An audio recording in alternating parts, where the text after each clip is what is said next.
Yo. Yo. Yo, yo, yo, yo, yo, yo, yo.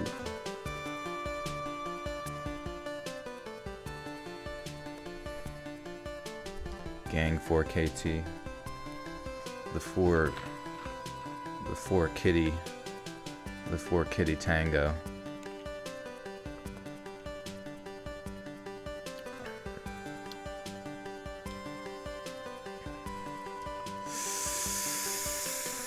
Yeah. How are you guys? Japan tomorrow, boys. 26 days. You're going to Japan for 26 days? What are you doing there? I want to go. Back to the Future COVID-30 vibes. Is there a band called COVID-30? This is from the game Fez, the original game soundtrack. Shawnee, how's it going? How am I doing tonight? I'm doing pretty good. I am doing pretty good.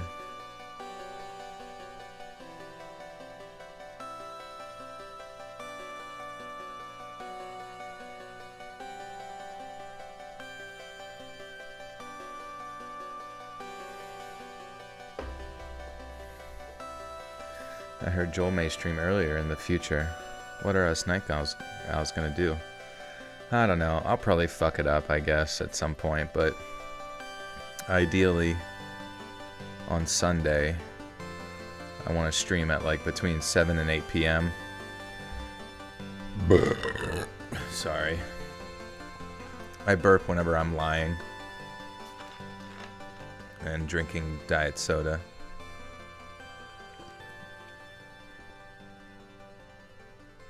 I meant the video that is guy on the hoverboard is a hazmat suit. Oh, okay. Awesome sauce. Yeah. Have you guys played Fez before? It's like a little indie game made by essentially one man who was very angry the whole time on Twitter when he made it. Phil Fisherman.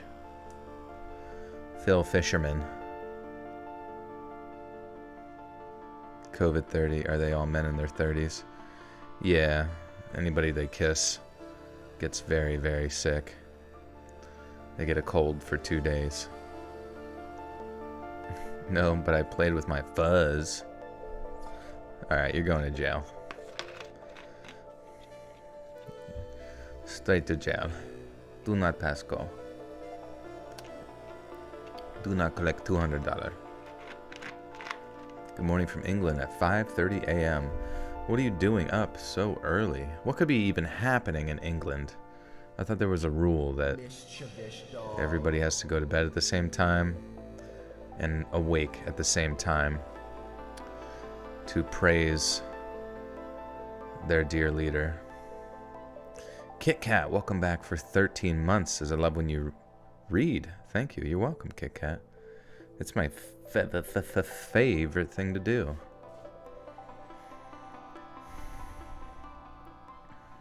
Joe, I just want to let you know that last video we watched last stream got me. The djinn looking through the door crack. Keepers. Jeepers. Yeah, it was very Jeepers Creepers. I still don't really know what to make of it. I don't know, maybe it's just good editing, but it was... I mean, I guess it's easier and easier nowadays to fake a ghost video, but it definitely was very fun. It's really weird when you see ghost shit that, like, isn't just, like, a blur or sort of, like, some, out of focus nonsense or a door closing. Like, when you see an actual apparition show up on film, especially since the guy would, like, had enough time to, like, zoom in 4K, God, it was strange. I thought jinns were genies, or is that just generalized demons from Islamic culture?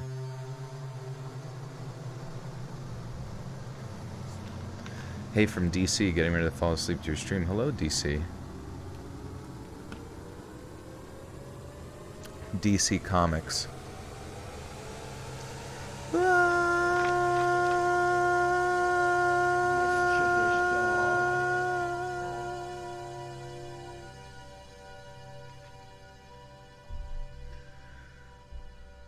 Mike Baiano. Welcome back for a whole year. This is exactly 1 year ago I started putting butter on my socks. Old greasy feet. That's what they call you at work. You take off your Crocs. And they're like, God damn, those are oiled up. But Mike, thank you so much for a year. And happy anniversary to you, my friend. Thank you for being here. To many more. We were watching Nuke's Top 10, whatever, I forgot. Is it 10? I think it's Nuke's Top 5. Nukies. He always stops in the middle of the video to tell everyone to give him a nukie if you see him. I don't know what that is, but if you guys ever see him in real life, be sure to nukie him. Nukie his ass. David De La Rosa Jr. with the 2 says, hi Joel, what's up, buddy? What is up? Not much. We got some interesting stories tonight. I don't quite know how to title this, but it's basically just true scary stories told by grandparents or from grandparents. Just your run-of-the-mill demon. Okay. Hi, Let's Read. I love your videos. I use them to relax and fall asleep sometimes, so props to you for making these. You're welcome, Milan. Good to see you. Thank you for being here. They can be good jinns or demonic ones. Okay. Basically, it's just like fallen angels type scenario. Or like normal angels.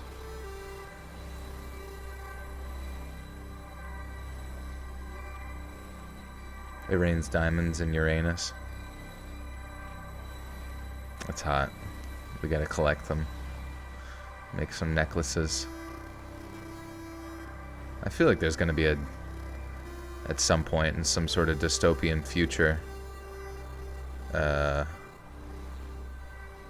Moderna is gonna be up there collecting diamonds from Venus's storms.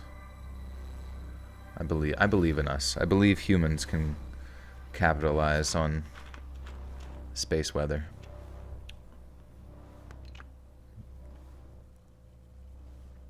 You're expecting stories like The Visit. I'm not sure if I've seen The Visit before. I might recognize it. Actually, I feel like I watched the trailer for The Visit on one of the streams one time, long ago. I do recall like Old Parents or something. Or maybe I watched some sort of review on it, or I don't even know. Satan is a fallen angel, so Satan would be like a jinn. Is there like a crossover in that regard? Is there like a direct, because Islam sort of borrows from,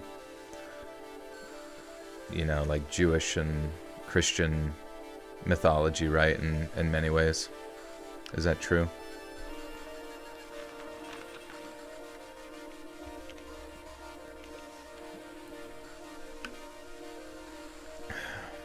Uranus, our galaxy has Uranus and a black hole right in the middle.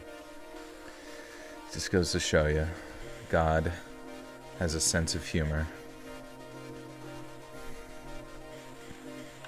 You ever heard the song Feed the Machine, Poor Man's Poison? I've not, no.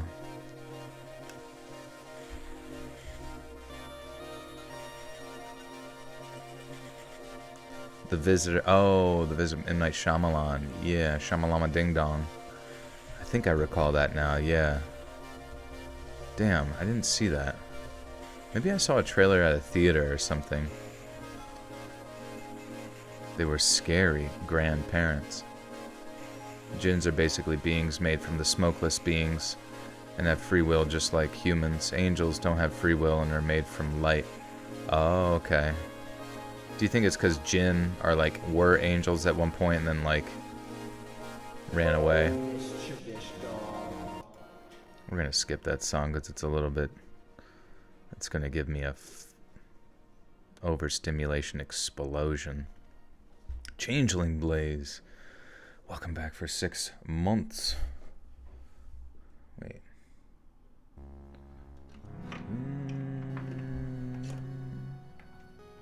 Sundown. Oh, it was just about sundowning old people.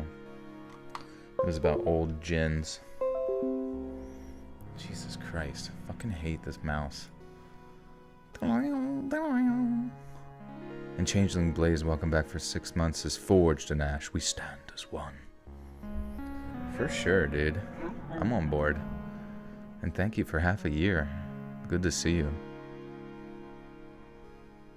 And David De La Rosa with the 2. Thank you, David.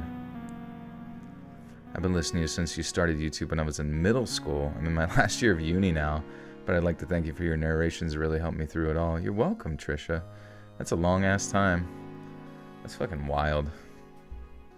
Time flies.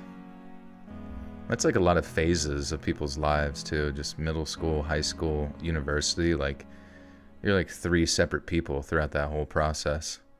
That's crazy. And David, thank you for the 2 if I didn't say that already. I just seen 2 blinking lights in the sky that were moving really slow, and then from the right behind some trees there was a green flash that wandered the lights into the clouds. Then the. Have I watched The Visit? I don't think I've seen it. Angles used to have free will when Lucifer was still a great angle. The great right angle. 90 degrees.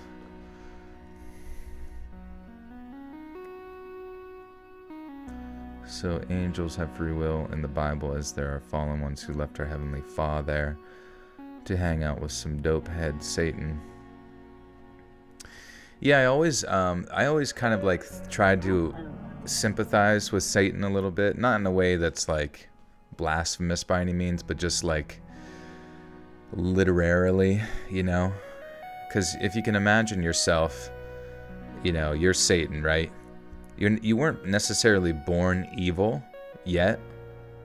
You were born like perfect. You were born like this beautiful, I don't know, blazing light being of amazingness, and you're around the perfection that is God. Jojo, thank you for the 2. Missed you too. Where you been? Okay, right.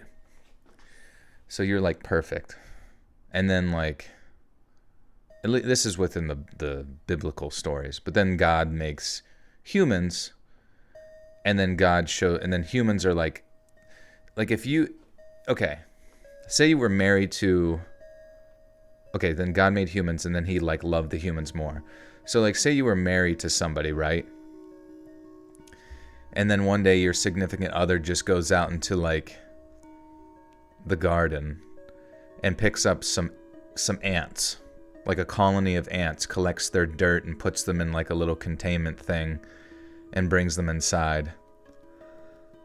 And, you know, and then falls in love with the ants, like talks to them, just seems like borderline psychotic with like how much she or he loves these bugs from your yard. And you're like, to you, you're just like, what the fuck are you doing? Like, first off, why are you going insane? And second off, why do you love these fucking ants so goddamn much, you know?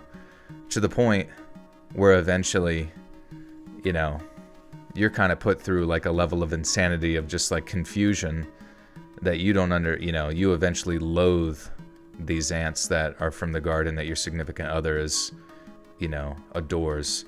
And then when she is taking a nap or something, you go up and just start fucking stomping on the ant. Like throw the containment chamber on the ground and just start smashing the shit out of the fucking ants. And then she wakes up and, I don't know, casts you to earth, and now you have to walk the plains for all eternity.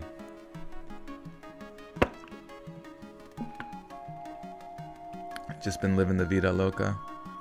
That's all you can really do.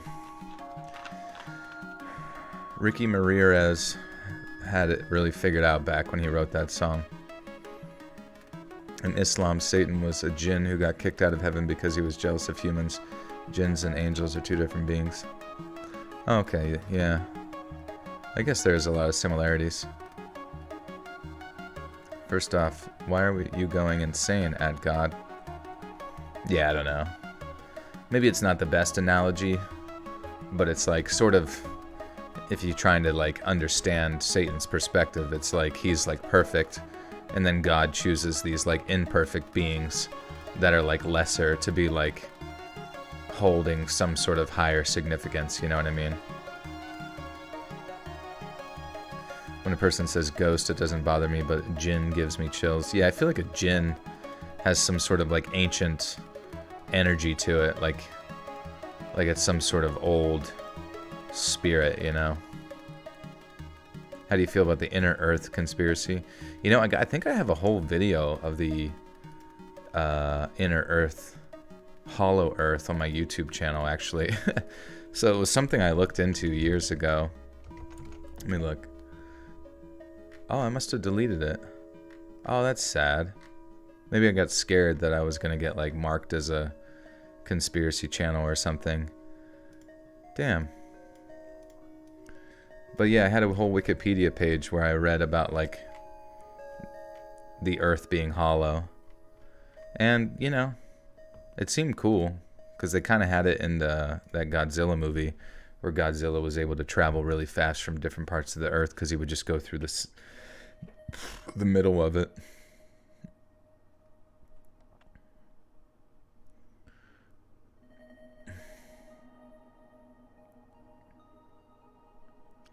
We were perfect until sin. Until the sin. Such a strange concept, sin. You know, because it's like very blatantly describes something spiritual, you know?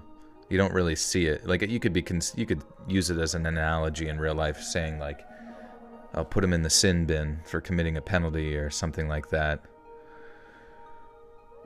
But it's such I don't know, such an abstract thing. Like, it's doing bad, but doing bad within the spiritual context. Really in no other sort of typical sense would you use that word within society. How am I doing on this fine Thursday night? I'm doing pretty good, though.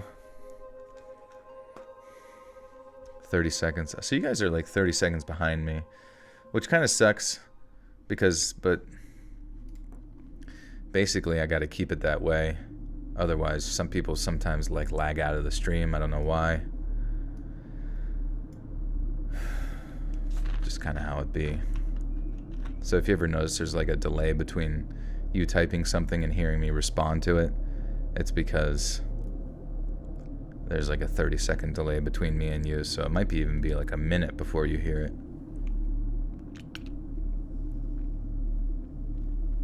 There are countless gigantic underground cities all over the world. I know that. Have you been to them?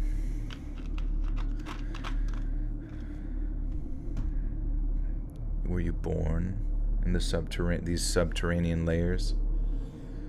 Are these deep underground military bunkers in the room with us right now? Klaus Damon with the 10 buckarenos. Thank you, Klaus. Is Lord Joel, King of the Buttersock, called. How are you, my friend? 7 years listening. You've come so far, and we appreciate you. Thank you, Klaus. Appreciate you. I'm doing good. I was kind of late today. I was hanging out with my buddy. I won't, give too much details about him, but long story short, at some point in his marriage, his wife, unfortunately, and I say this respectfully to just everyone involved, but I might as well share it because it's an interesting thing to kind of be a part of tangentially, but the wife became an alcoholic, due to various reasons, but then all of her personality flaws that manifested before were amplified by like 100-fold, once she became an alcoholic. And she's just like, they have 2 like beautiful daughters, like amazing kids, so cute, so nice, so smart. Like the ones like they both, they both are so advanced for how old they are. I remember, like the amount of like holding full conversations with the one daughter who just turned like 3 years old is like such a weird thing to do because she's just like so tiny, and yet she's just like talking to me like she's a normal human being, and I'm like, what the fuck? How the hell are you doing that? So I'm just gonna presume that she's maybe like an elf, like a secret elf that's 200 years old. Wait, Robin's here? Did I see Robin?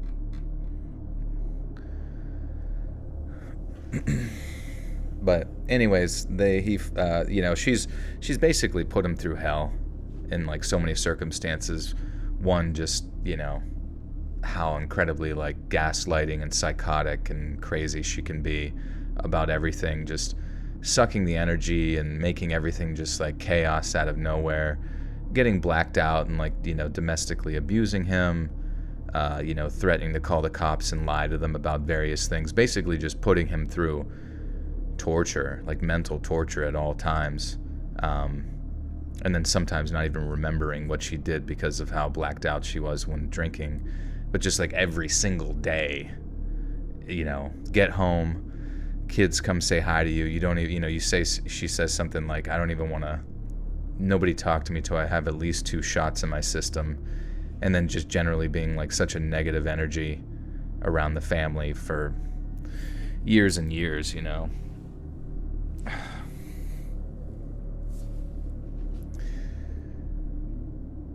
And, you know, thankfully he finally, and it was just a really weird circumstance because she was like, she had this like big plan in her mind that she was going to like fake some circumstance to get like a PFA against him and then get him to like break the PFA and then divorce him and then take the kids or something, just fucking nutball.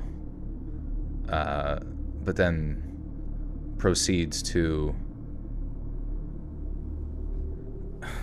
yeah, like basically she like proceeds to, oh man, it's just so much fucked up shit, you know. Ends up in like a psych ward at one point and like meets some guy in there down the line a couple months or something, like ends up like taking the kids with her because like of the PFA, they're like split custody for a period of time, and then like she like takes the kids to this dude's house who like, you know, was an alcoholic and in a psych ward, and basically puts them in an environment that is very dangerous for them. You know, you just don't know, and doesn't tell the dad, you know, my buddy, you know, and it's just crazy. It's just like crazy for me to even like wrap my head around how like any of that can make any sense in her mind. But then I'm like, well, I guess, you know, when you're just fucking, yeah, when you're literally like rock bottom like that, you just, no decision you make in your like alcohol rattled mind mixed with other medications as well and various other things, like it's just, this is not the same person you knew at some point. But yeah, so he filed for divorce and is, you know, the gonna do custody, and you know, it sounds like from his lawyer's perspective that this is pretty much just like an open and shut situation, you know, where there's so many examples of her just being a poor everything, you know, just a downright not good friend, right? Changeling Blaze with the 5 says, we ever read scary stories to tell in the dark? At one point I'd pay big money to hear them read in your smooth ASMR voice. Oh, thank you, Changeling. You know, I don't think I would have the legal ability to do so, but those are some good spooky stories. How did the kids go to the psych ward? The physics ward? No, so like she met someone there, and then later when they got out or whatever, hung out. And then because she had custody at that time because of some made up PFA she got against him at the time, oh man, it's just so psychotic, you know. Then she takes them there and puts those kids in a situation where they're like with some random other fucking drunk psycho, you know, for like a 4-day weekend, and you know, to the point where she wanted to like spend so much time with this new guy that pretty much is just enabling her and like normalizing her alcoholism, and then like, you know, didn't get the kids home till, this was on Memorial Day, and they went back to school on Tuesday, and like didn't get the kids back to like, didn't get the kids home till like 2:30 in the morning. And then the one girl is like 7, and she's got fucking her first day of school the next day, and you don't get your kids home till 2:30 in the morning. She's got to be up at 6:30, so like max hours of sleep she may have gotten was like 3 to 4. I don't know. I just hope it works out for him, just because like I know in so many circumstances, like oftentimes the mother just sort of like just gets the benefit of the doubt. But I feel like there's so many fucking circumstances in this scenario where she is just a downright scoundrel of a person. And, you know, for the sake of her kids, I really do hope she gets her life figured out, just so that they don't have to see their mother self-destruct, you know, and get her shit together. I don't know, join AA, find Jesus, find fucking something to get your shit together. Fucking no, man.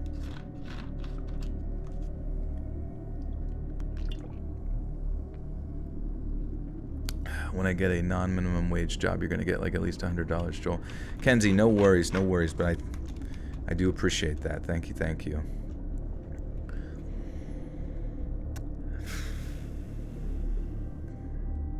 But can't even do your job on 3 hours of sleep. Yeah, I don't know. He's such a good person too. I mean, I've known this guy for a long time. Just such a good guy. Like, insane patience, you know? And it's crazy, like, it was weird too, because observing her tangentially, like, coming to visit, it was always like I wanted to avoid being around her, because she was just like, I loved him, I loved his kids, but being around her was just like such a fucking dreadful experience. Like, she was already in the process of like 4 shots deep, and then she's trying to like take digs at you, you know, constantly take a fucking dig at you, trying to like say something about you as like bad or no good, or why don't you do this, or why aren't you that, you know? It's just like, I don't even fucking know you, weirdo. I don't even fucking know you. But like, I knew that if I like ever told her the truth about anything, that she would find some circumstance in which to like not allow me to like come around and be around my buddy or her kids and shit. And I'm just like, I'm just gonna like lay low when I'm around this bitch, because shit's fucking stupid. Oh no, Dexter, you're there, homie. I see you.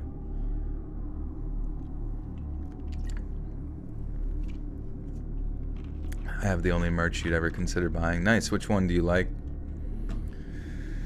I need to put some new merch on there, honestly, just to give it some variety. Somebody actually got a tattoo from one of the merch designs on there on their forearm years ago. I thought that was fucking crazy. That's when I knew I made it. I was like, wow. Negative attention seeking. No, I mean, this woman is the grade A definition of a narcissist.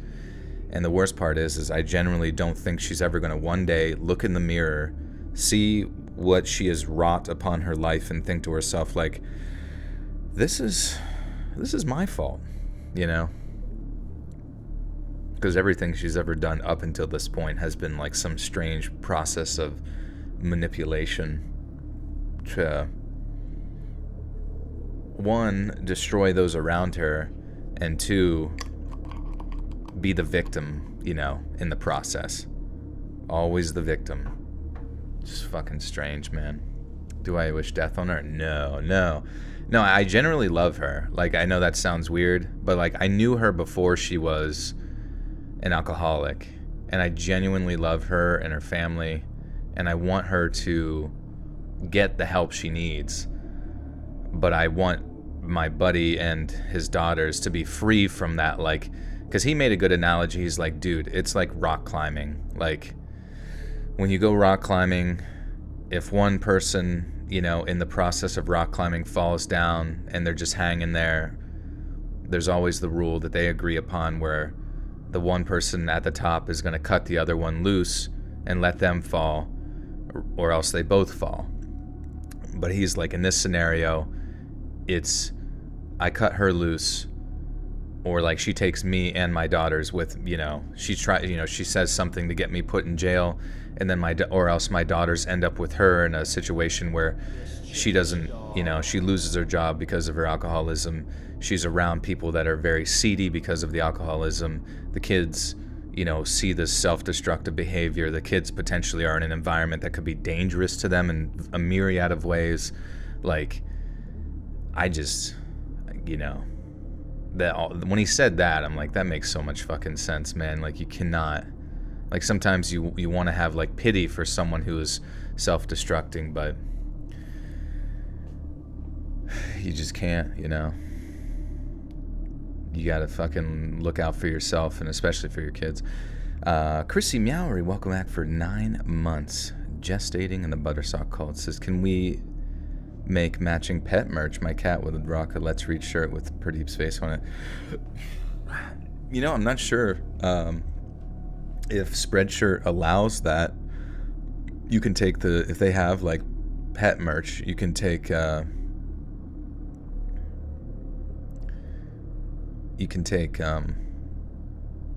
designs and put them onto that particular type of clothing within Spreadshirt. I feel like I should switch off Spreadshirt, because even YouTube has like access to store pages now for like merch and all that kind of stuff. Is this a story? No, it's not. I mean, it's my own personal story of just being like tangentially, sorry I keep using that word, but just sort of like on the sideline of somebody else's life that's dealing with like an alcoholic. And it's just so sad to watch, because, you know, their life was actually going pretty good for a while. Oh shit.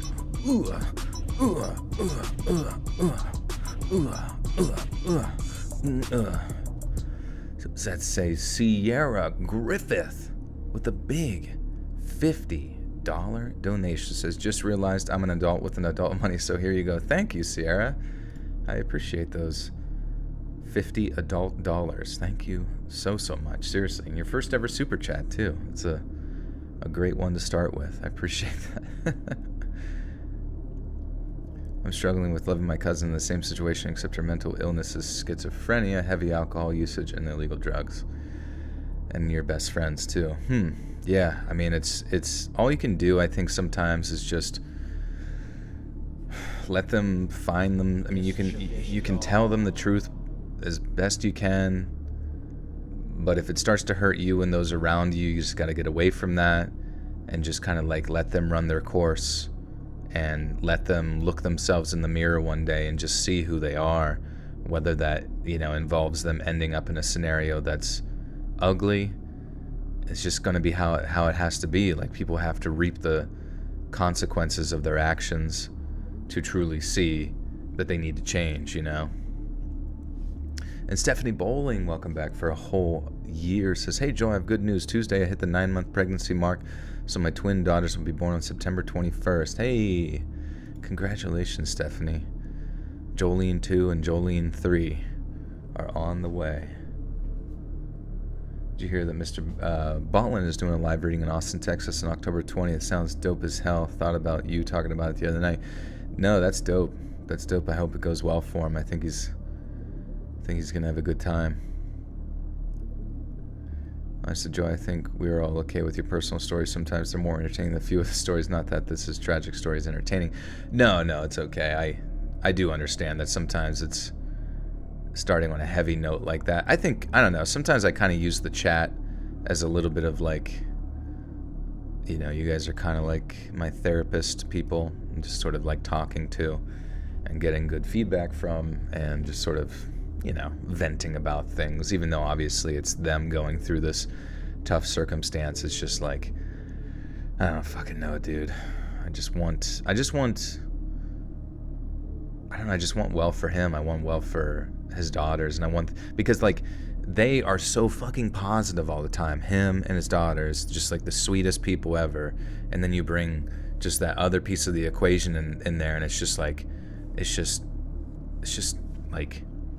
I don't even know, like some sort of creature comes over and just like vomits acid onto your like beautiful painting that you just painted, and it like burns through it, and you're just like, no, okay, I guess that's all I got then.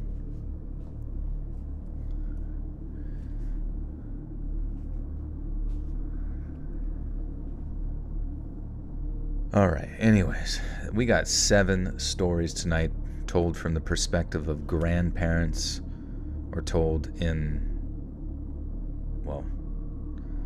about grandparents. I forget exactly the specifics, but thanks, Dexter.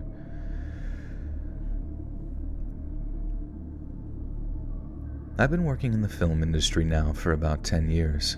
What I do specifically isn't what you would call glamorous, but it's still awesome to be part of the industry. In a nutshell, I basically scout locations for films and make sure the location is suitable for specific scenes. A lot of my peers in this industry got their start by falling in love with movies at an early age. For me, it was a very early age. My grandfather was a producer back in the 1960s. He worked with the legendary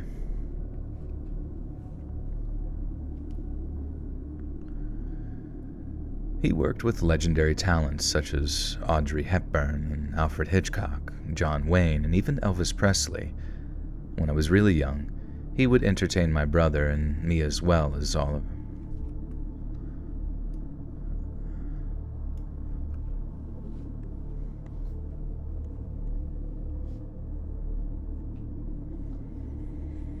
Joel, ... That's how kids cope with their toxic parent.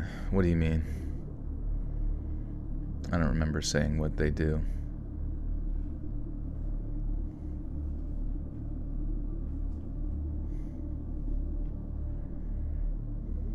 Your mom's a narcissist. Yeah, do you know anybody that, like, did she change at some point? Was she not that, for a while? Was it just some sort of external stimuli of, like, drugs and alcohol? Like, hey, Destiny, good to see you. When I was really young, he would entertain my brother and me, as well as all of our cousins, with wild and engaging stories about this myth-like Hollywood world from this time period. When I got a little older, I would notice that my grandma would almost sigh and look uncomfortable when my grandpa talked about his time in the business. When my grandpa died years later when we were adults, me and my brother had talked about some of the stories he told us, and we recalled my grandma's weird behavior. We threw around some ideas, but sadly, we arrived at the idea that during that period, my grandpa must have had an affair in Hollywood or something. It just made sense. The way my grandma would basically transform into another person every time Grandpa brought it up.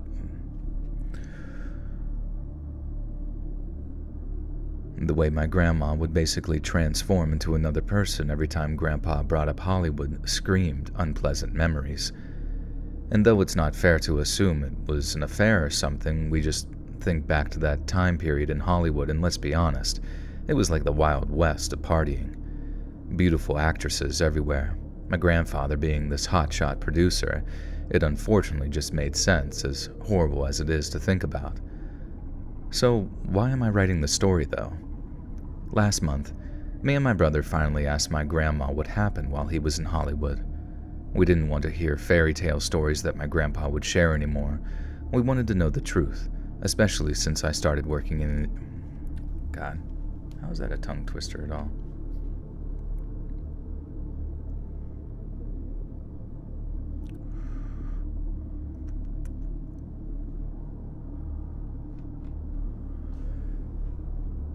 Watching from England, 6 a.m. here. Thanks, dude. X. Good to see you. Kids who have narcissistic parents actually are nicer to everybody else because they know what it feels like to be mistreated. She is very sweet. They're both so sweet. They're literally like little angels. It was funny, though. We were playing Mario, and like the old school Mario. And like every time she died, she'd get like really mad at the game. And I was trying to I recognized, myself in that. I'm like, oh, Jesus Christ. The sort of like anger of losing at video games, and I was like, it's okay to lose. It's actually good to lose because then you get better.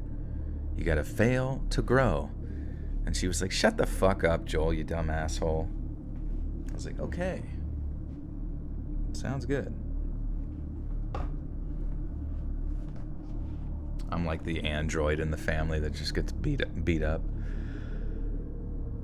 Alcohol doesn't make a narcissist. It can make a person narcissistic when they're drunk, but narcissism is an inherent lack of empathy for others, and it happens even when someone is sober.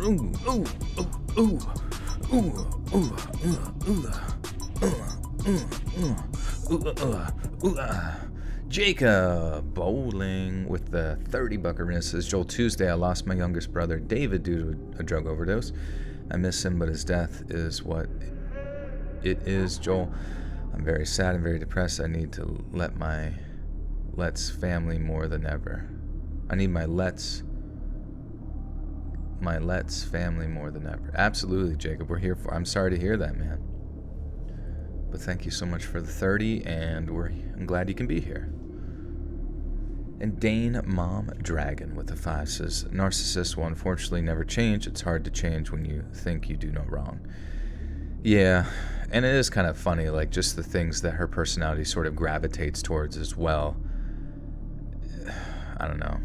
It's just all those particular like social subcultures that constantly like paint yourself out to be like, you know, I don't know, just all those particular things, like any type of subculture you can think of that like paints you out to be like the victim mentality, or like everything in the world is against you, and you know, all this kind of bullshit. Like she just gravitates right towards it and just kind of like absorbs it like a fucking sponge. Hey Hunka Chunka, hello Softy, how are you doing? They're also extremely hard on themselves because they don't want to disappoint anybody, and they always try to please someone even though they're never doing anything wrong. Yeah, fuck. Well, hopefully, I don't know. I mean, he was saying that even though she's 7, he thinks that like if she's able to get her to like therapy now, and like also like get her away from those negative circumstances, that maybe I don't know, all of the traumatic experiences they've gone through because of the, you know, alcoholic parent, that maybe they're might be able to avoid any sort of long-term trauma. Because I think that's the craziest part about that person, his now soon-to-be ex-wife, is just that like everything she does is like a pretty severe traumatic memory for the kid, you know?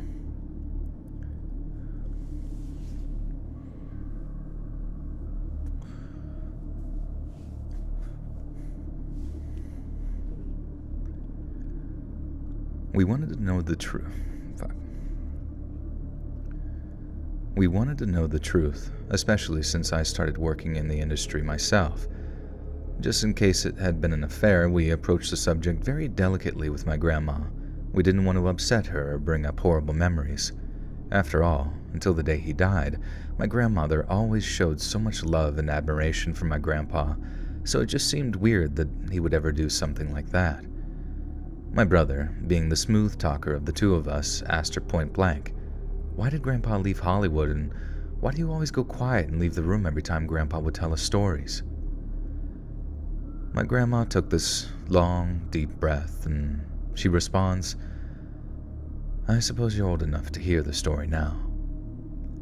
And as she began telling us this long story, like only old folks can, we could not have been more wrong. And I'm going to do my best to tell the story without leaving anything out. My grandma couldn't remember the exact year, but at some point during his run as a producer, he decided to move my grandma to Hollywood, a detail that I never knew. When she was in her early 20s, she was an aspiring actress, and she was beautiful. Grandpa used his connections to get her some auditions and a chance to meet some of the big players in town. Grandma didn't want anything handed to her, though, so she used a different last name and never used my grandpa's name in an audition. She wanted to get a part based solely on her talent and not because she was married to the producer of the film, and something I greatly appreciated. After several failed auditions, she was almost ready to move on from her dream and try her hand at modeling since she had some offers. She went on one last audition for a supposedly big film opportunity, and she told us that Grandpa was skeptical of this audition because he had never heard of the director or the film. But my grandma was being stubborn and told him to trust her and that she knew what she was doing. On the way to the audition, she got lost and found a rundown building way on the outskirts of town, I guess. She was so new to the area that she didn't question the location at all. She thought that maybe this location was a creative choice by the director and maybe he had an office in the building. She walked in the door, and inside were 4 individuals. I have to read that again.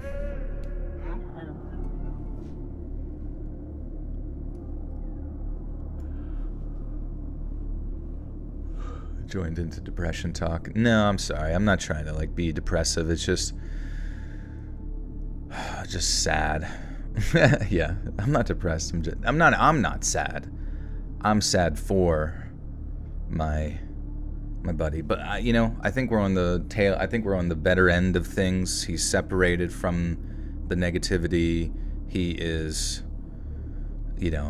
getting the ball rolling on getting things going there. So I just hope that it works out well for him.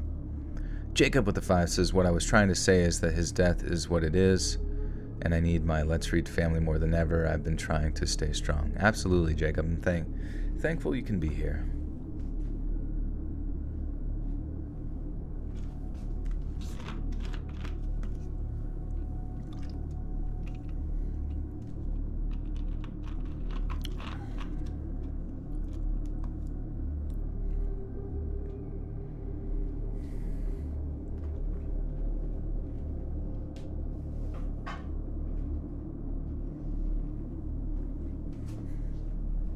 Sad boy hours. I guess it is kind of late, too. She walked in the door, and inside were 4 individuals, 3 women and 1 man. All 4 of them were wearing masks, and as soon as my grandma tried to make a run for it, 2 of the women grabbed my grandmother and started to beat her. After a few minutes, they tied her up in a chair. One of the women told her that if she wanted to survive, she was going to have to do something for them. If she refused, things weren't going to end well. So, Grandma agreed, hoping that she could find a way out of the situation somehow. The woman continued to explain to my grandma that she was going to rob an apartment for them. The 4 monsters in the room told her that they would be outside the building, and if she tried to call for help or run, they would know, and they would find her and catch her. The woman explained all the details of the robbery to my grandma, and she played along for a moment, realizing that this may be her only chance to survive. She assumed that once she was inside the apartment that she could find a phone, or even better, the person would be home and she could explain what was happening. They arrived at the apartment building, and my grandma's plan went out the window. The man in the group accompanied my grandma into the building and followed her down the hall. He was carrying some type of pipe in his hand, and she had the sick feeling that the pipe was for her. The door was unlocked, and they went inside. They gave my grandma a cloth sack and told her to fill it with cash. They assured her that there would be cash on a table inside the room, and sure enough, they were correct. My grandma started to slowly put the cash into the bag as she tried to think of a way out. The man shoved her and told her to hurry up. While she was filling up the bag, she noticed a vase on the table with some flowers in it. She grabbed the glass vase, smashed it on the man's face, and ran out the apartment while the man fell on the ground. She noticed there was a back entrance to the building and sprinted out that back door.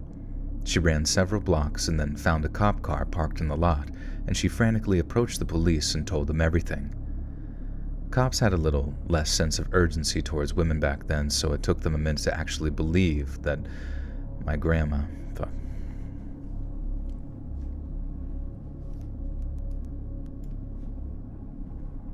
Joel never asked for likes.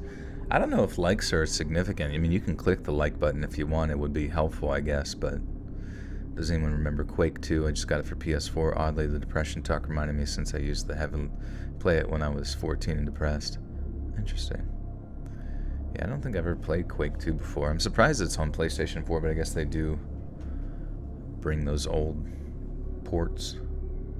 Anyone else eating a medium rare steak? I had a bunch of wings tonight.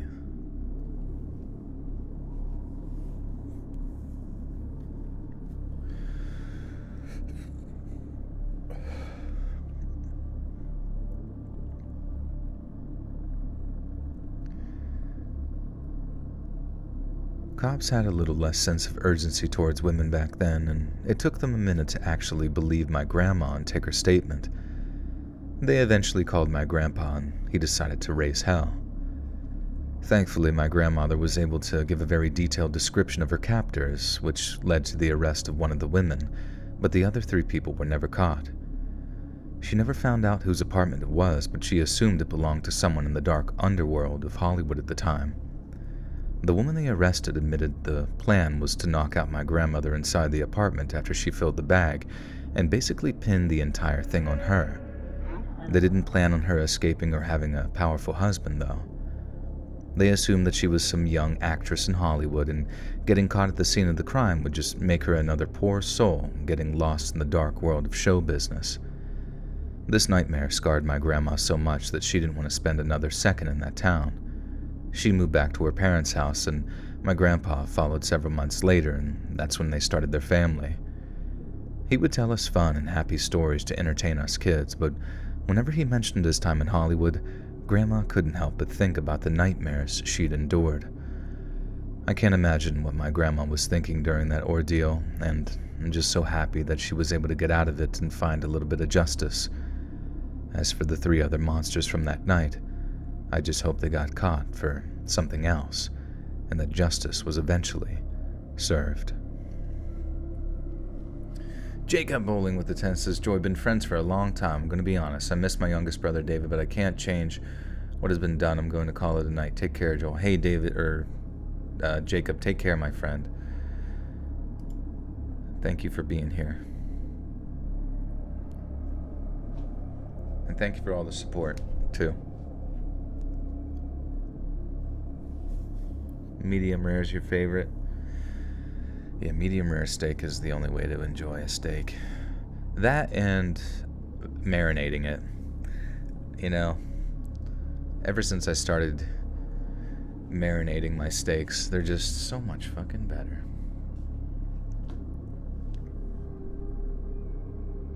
Well done should not be a thing.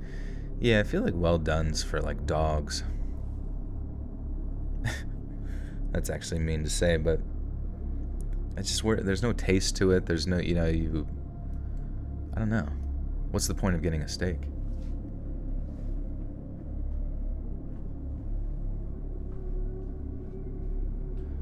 You have a steak in here, it's going to throw it in the air fryer. Dude, the air fryer is so good for steaks.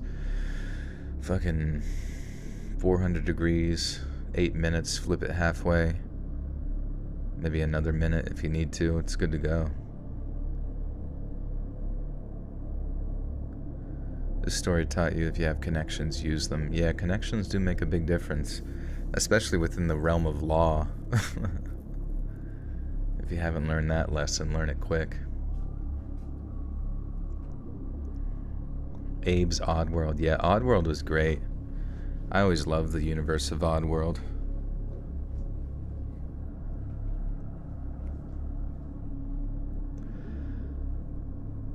Last month, I visited my grandparents for the first time in a couple of years. I know how horrible that sounds, but my grandparents live on the other side of the country, so it's hard, It was actually a family reunion, and it was amazing just seeing my entire extended family. I saw cousins, aunts, uncles that I hadn't seen in a very long time. My grandparents live on a massive farm. When we were younger, we only lived about 30 minutes away, so once in a while we went over and stayed overnight. In all the years that I stayed there, I always had a fantastic time and felt safe. Well, little did I know just how unsafe I actually was. At the family reunion, when everybody was sitting around and sharing stories, my grandfather told us one of the most unsettling and unnerving things I had ever heard. One night when me and my cousin James were staying overnight at the farm, my grandparents had an unwanted visitor. As my grandpa started telling the story, I remember exactly what night it was because it was the only time in my entire life that my grandpa yelled at me. The night started like most sleepovers. James and I were playing outside, ate some pot pie with extra gravy, and drank root beers pretending that they were actual beers. The farmhouse had this little creepy loft that had a pull-out bed and a small TV that we had the PlayStation hooked up to. We would usually stay up all night playing games like Spyro the Dragon or Crash Bandicoot. It wasn't uncommon for my grandma to knock on the loft door and tell us to keep it down. She would do this often throughout the evening. On this specific night, we thought that we were being smart by turning off all the lights and keeping the volume turned down low. Around midnight, we heard an extremely loud bang downstairs. We paused the game and we just stared at each other. We both had that sickening feeling in our stomachs. I remember thinking to myself that one of my grandparents just fell or something, and I didn't know if I was mentally strong enough at that time to help pick them up. We both stayed quiet for a minute and felt a combination of relief and panic when we heard nothing but silence. We didn't know if that was a good thing or a bad thing, and we started playing the game again, but something didn't feel right. James paused the game again and told me to go check on them, just in case something happened and they needed our help. I opened the loft door. Just for the sake of the visual, it was one of those loft doors on the ceiling. When the door opened, a small ladder-like staircase would come down. I slowly descended the stairs, trying to listen intently. I could hear the murmuring of voices, but I couldn't make anything out specifically. As I slowly crept down the hallway, I heard another loud bang that just about made me jump out of my skin. It was like the sound of a door slamming. As I kept walking, I saw my grandpa turn the corner with an intense look in his eye, and he pointed to the loft and yelled, "Now," at the top of his lungs. I was terrified. I'd never heard my grandpa yell, and I never saw that look on his face, which was infinitely worse than the yelling. I turned around, sprinted up the loft, and shut off the TV. James kept asking what happened, and I just kept telling him to shut up and that Grandpa was mad at us. We heard some more loud banging and shuffling throughout the night, but we both eventually fell asleep. That morning, both my grandparents looked exhausted. They were both drinking coffee in the living room. My grandpa had his hunting rifle out, which we thought was kind of weird, but ultimately we just let it go and forgot about it. My grandparents were really weird that morning, though. But after that morning, they were the same old grandparents the next time we saw them. Well, at the family reunion, my grandfather, motherfucker. I got hardcore dyslexia out of nowhere. Hardcore dyslexia. It's where you have, it's where you cut a hole in the paper and have sex with it. The guy that created Oddworld is a creative genius. That's awesome.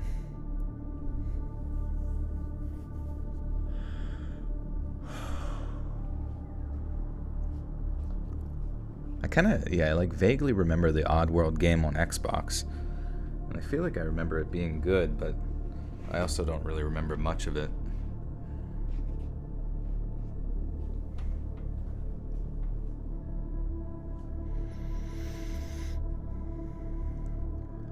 Well, at the family reunion, my grandfather finally told us what actually happened that night. That loud bang we heard initially that caused James and me to worry was the sound of an intruder trying to break down the front door. At first, my grandpa scared them away. By the time I was in the hallway and heard the second loud noise, that was the sound of the intruder successfully breaking down the door. My grandma was able to hide in the coat closet. When my grandpa turned the corner and saw me in the hallway, he only yelled the word "now" because he didn't want to alert the intruder that someone else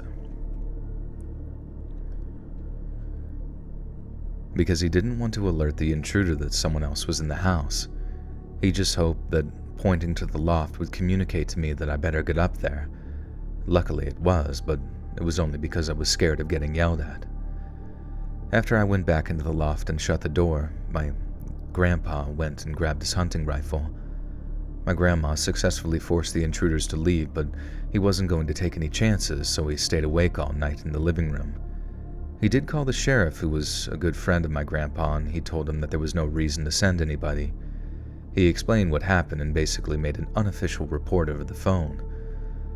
All of this happened while me and James were upstairs, and we had no idea that our lives might have been in danger. When I was in the hallway, I was only several feet away from that intruder, and I had no idea. When he told us this, I was angry that he didn't tell us before, but honestly, I really don't blame him. They were just trying to keep us young kids safe, and it worked. I never had to experience the nightmare of a home invasion while trying to protect my family. My grandpa is a legend for defending his home, wife, and grandkids. He admitted to us that he never quite slept right ever since that night, and I can totally understand why. It just makes you think.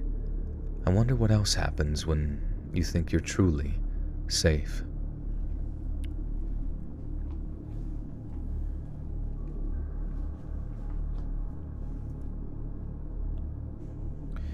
You like beer, but it's highly estrogenic, hence I tend to stay away from it sometimes. Yeah, that's true. I guess it does increase. I mean, I don't know.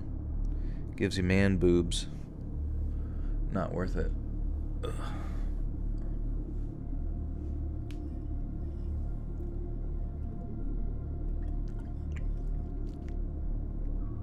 Mischievous dog.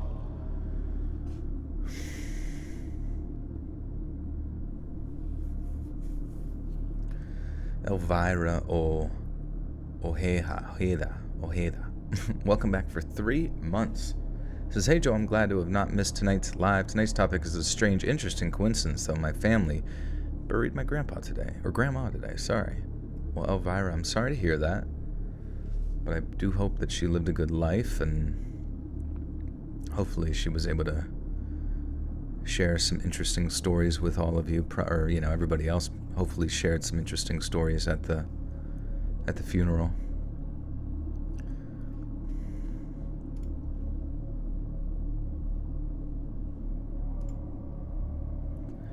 I don't know. I think sometimes we forget, you know, that it's an honor to have lived a long life like that. You know, to have lived a life to the extent that you actually get to become a grandparent. You know, some people don't get to live past 20, 25.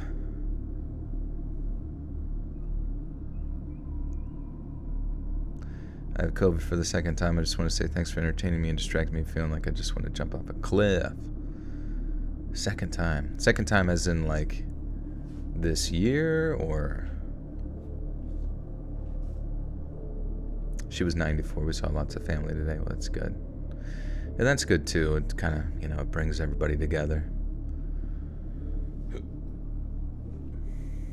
Hey, Elvis. Chat GPT says otherwise about beer. Well, I certainly don't think it's going to be increasing your testosterone at all. LT Men's Clinic says beer contains phytoestrogen and prolactin. These two chemicals can increase estrogen levels. Yepper. And all the grain that it's comprised of probably has a bunch of, you know, pesticides and shit all over it. Which is also, like, you know, disrupts your endocrine system and further fucks up your, I don't know, everything, I guess.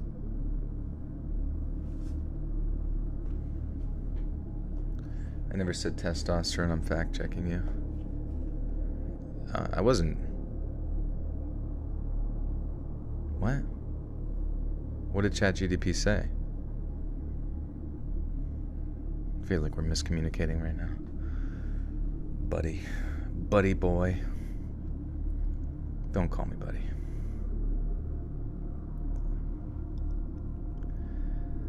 I never realized how many interesting stories my grandpa had. I never had a great relationship with my grandparents, not for any bad reasons, but mainly just because our lives didn't intersect a lot. A few years back, my grandma died, and I noticed how alone and sad my grandfather was. I decided to start spending more time with him. I don't know if it was the guilt of not spending a lot of time with my grandma, or if just truly feeling bad for Grandpa, but for whatever the reason, I started going over to his house once a week just for coffee and to chat. I knew my grandfather.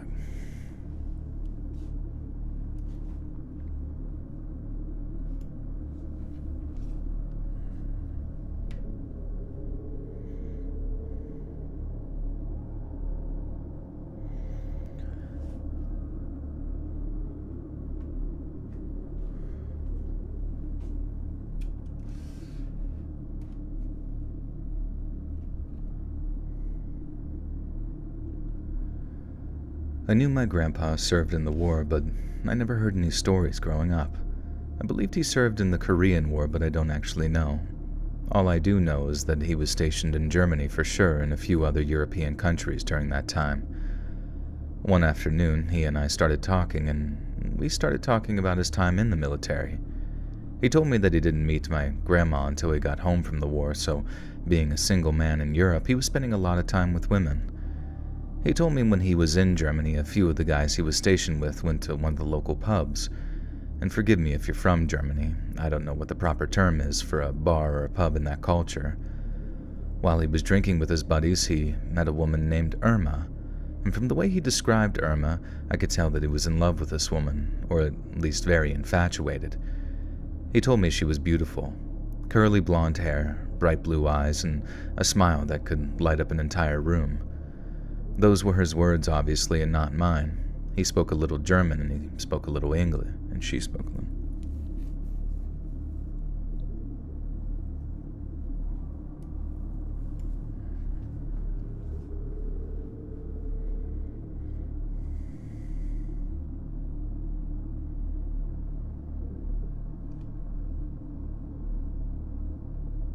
Who did you have do your visual? That was Robin Mikalsen.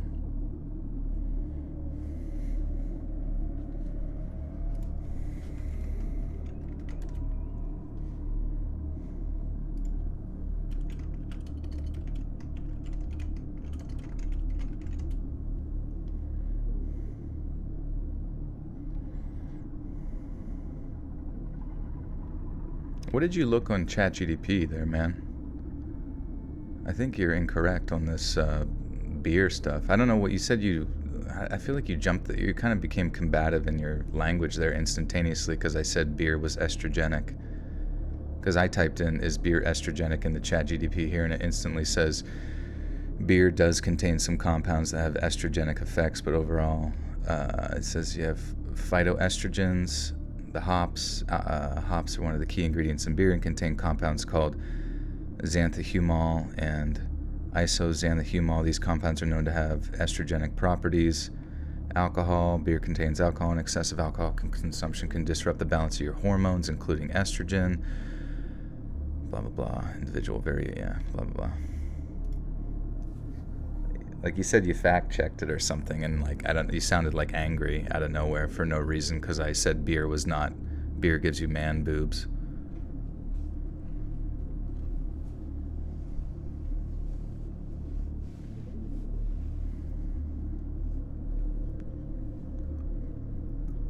Those were his words, obviously, and not mine. He spoke a little German, and she spoke a little English. They hit it off right away, and before he knew it, he was heading back to Irma's place.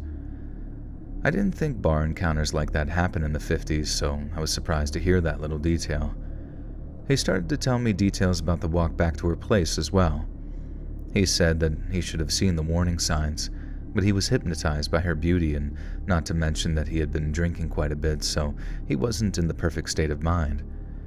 It didn't take long for them to start walking down dark and secluded alleyways, and before he knew it, they were surrounded by nothing but trees. He could hear the sounds of twigs snapping around him, but he just figured it was maybe animals in the forest. They arrived at a small cottage roughly 100 yards or so into the woods. She invited him, and he said it looked like something from an old fairy tale. It was an all-wooden cottage with a fireplace, 2 small chairs in front of the fireplace. There was a small loft and a ladder that led to a small bed. There was a table and a small kitchen, and that was about it. Irma started a fire and poured my grandpa some beer. He was a romancer, so right away he asked her to come back to America with him when his time was over. It's hard for me to wrap my head around something like that, but it was a different time. She seemed flattered by the offer, but dodged the question several times. Then his tone started to shift as he continued telling me the story. She started to unbutton his military uniform.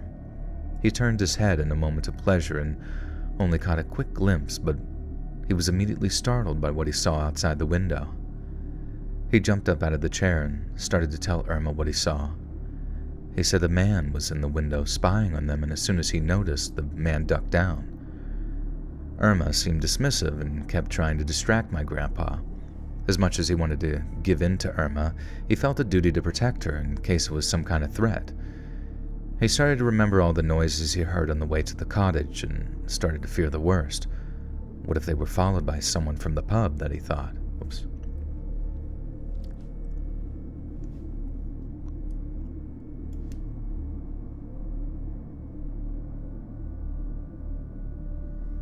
You know what, Joe? I'm done with you. Meet me at the bench press and we'll settle this. Wimp.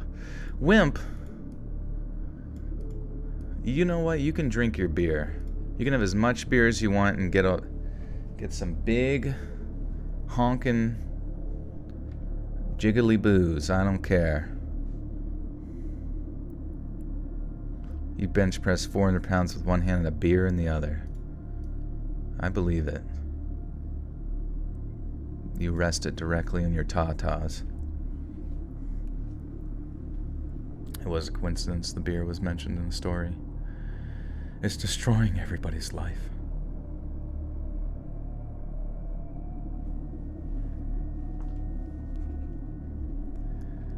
What if they were followed by someone from the pub, he thought.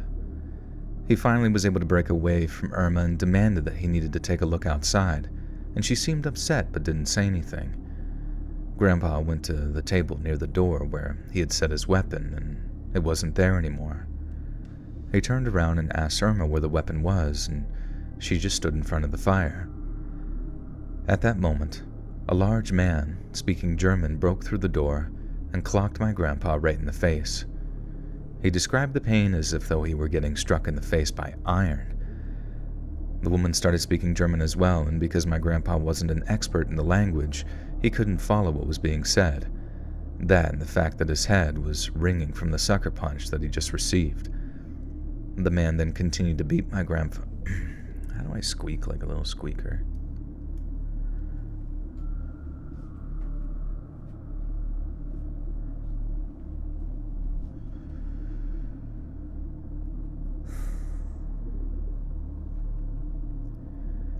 The man then continued to beat my grandfather up. He told me it was the worst pain that he'd ever been in, and he truly couldn't move. The man threw my grandpa on the table in the cottage, pulled out a hunting knife, and actually stabbed my grandfather in the side. He said Irma began freaking out and they both fled into the woods, leaving the door wide open. And he said the pain was indescribable. It hurt so bad that he almost was numb to it. He laid on the table, trying to apply pressure to the wound, hoping to somehow see the sun again. He ended up passing out and waking up in a military-run medical center. He was lucky to be alive, and he thanked his lucky stars every day that someone found him. When one of his military buddies was leaving the pub that night, he saw Irma and the large man, who wasn't my grandpa, running down the road. He immediately became suspicious and had a bad feeling in his gut. He decided to walk in the direction that Irma had just come from. He saw muddy footprints that came from the forest and he decided to continue investigating, and before long, he wandered to the cottage, and since the door was still open, he was able to see my unconscious grandfather on the table. He carried him all the way back to base, and thankfully they were able to save my grandpa. Otherwise, I wouldn't be here to tell this story. My grandpa stayed in touch with this man until he passed away 5 years ago. He would constantly tell this man that he was a hero and that he owed him his life. I wish I could thank him as well. My grandpa showed me the scar, and even after all these years, he said that he can still feel it, and every time he sees the scar, he's reminded of the horrible night. He never saw Irma again. They never found her or the large man that she was with. He was more heartbroken about Irma rather than the fact that he was nearly murdered. I can't imagine the fear my father felt that night. I found this story to be fascinating and scary, and I asked him if I could share it, and he agreed. He told me to end it by saying, "Be careful who you give your heart to, because they may just try to cut it out when you least expect it."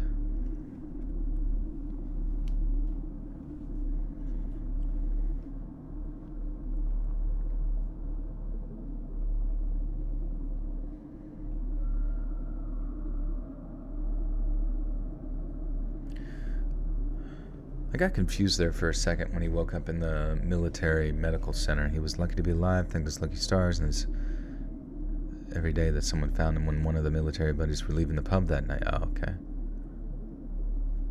There we go.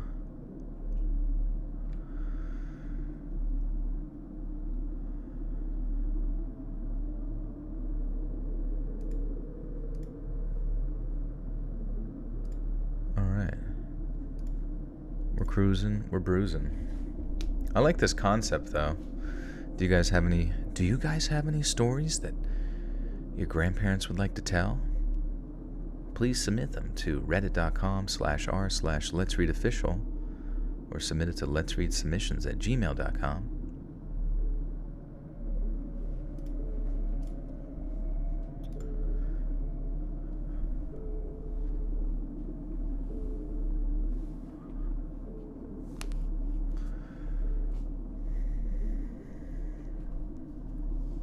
She was a Soviet spy.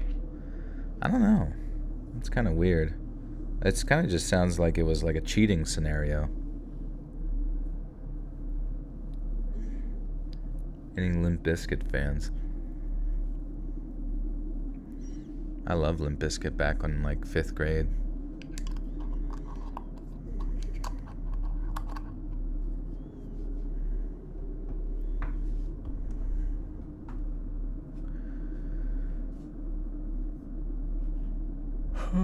Pubs have super drunk culture too. I wouldn't mind going to a pub one day, just to see what it's like. Could I give you the Gmail again? Yeah, it's letsreadsubmissions@gmail.com.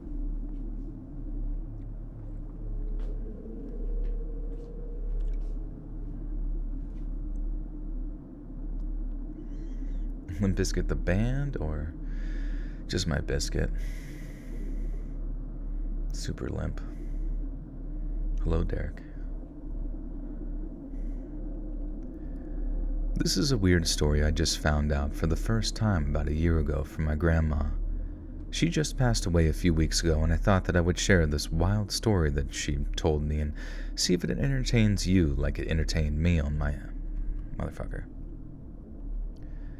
She just passed away a few weeks ago, rest her soul, and I thought that I would share this wild story that she told me and see if it entertains you like it entertained me and my husband. For starters, I found out that my grandma was married once before my papa. They blew my mind because... motherfuck. For starters, I found out that my grandma was married once before my papa. Papa. Why do I say that so weird? For starters, I found out that my grandma was married once before my papa. That blew my mind because I'm 30 years old and I never knew that. I was even more blown away when she told me that my papa never knew either. She never wanted to hurt him, and then so much time had passed that she didn't think it was important to even bring it up since she never had any kids with.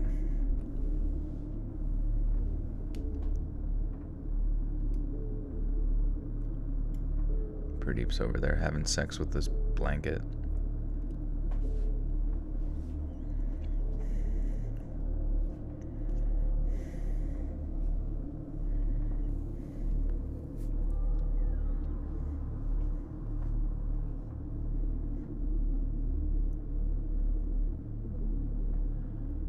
Is it without the question mark? Wait, what are you talking about?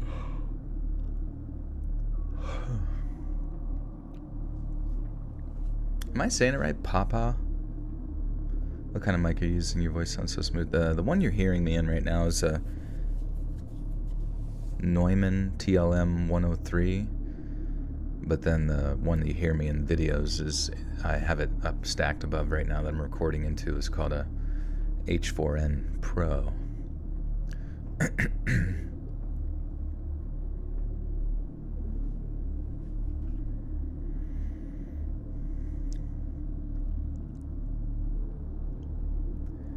I was even more blown away when she told me that Papa never knew either. She never wanted to hurt him, and then so much time had passed that she didn't think it was important to even bring it up since she never had any kids with him or anything like that. He was a dangerous man, she said. She was only 19 and she was attracted to the bad boy. She was even more attracted to him because he was interested in her. He made her feel important. He was feared and respected among his peers, and the fact that he liked her just made her go head over heels. She started hitting the road with him. His name was Davy. He would roll his cigarettes in his short-sleeved shirt. His hair was always slicked back, and if he wanted something, he got it. She knew that he would use force sometimes to get what he wanted, but he would always make her wait outside or in another room so she didn't have to witness anything. She was scared of most of the... What the fuck? Oh, I didn't know what they were talking about for a second. I'm like, what?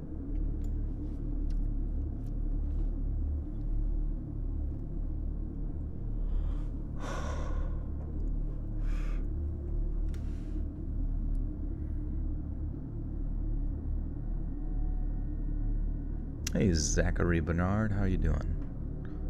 Glad you can be here. Is it Let's Read Submission or Let's... Oh, it's the first one, but add an S at the end, so Let's Read Submissions, plural. So Let's Read Submissions at gmail.com. It should also be in linked in like most videos as well, like the video descriptions. Yeah, greaser with the cigarettes in the sleeve, man. Back when cigarettes were good for you. She was scared most of the time, she admitted, but she was addicted to the fear.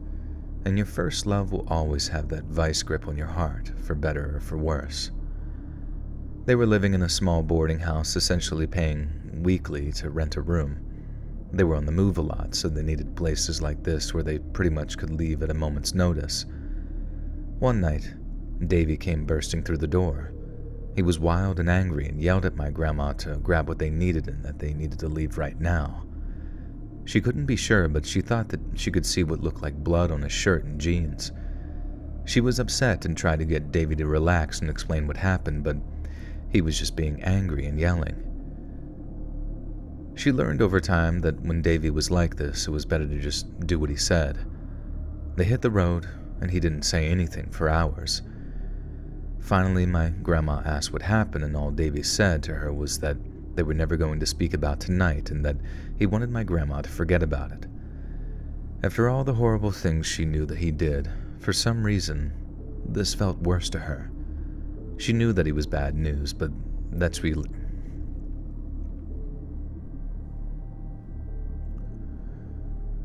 She knew that he was bad news, but that's what she liked about him. But whatever happened that night, she knew was over the line, and she never forgot that feeling. Eventually, they moved on and had a small wedding ceremony.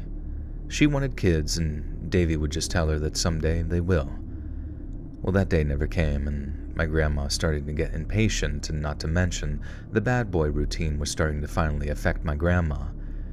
She was always worried that she'd see him come home covered in blood, or worse, not come home at all.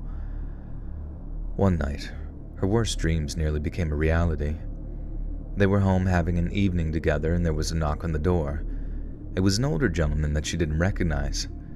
Davy yelled at her to stay in the bedroom, so she listened with her ear at the door. She couldn't make out all the words, but the conversation seemed hostile. A few minutes later, Davy came into the room and said that he needed to leave and that he would be back later. She tried to pry out from him where he was going, but he wouldn't say anything.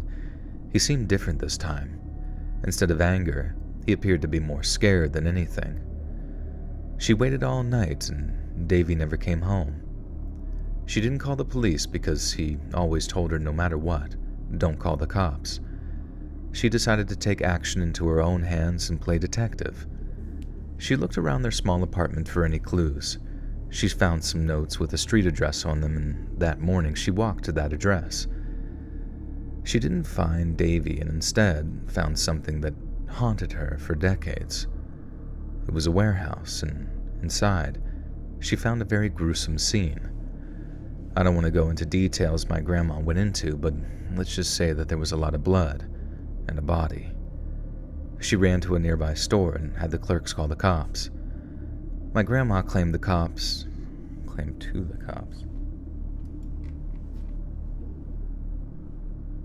Hello, my name is PewDiePie.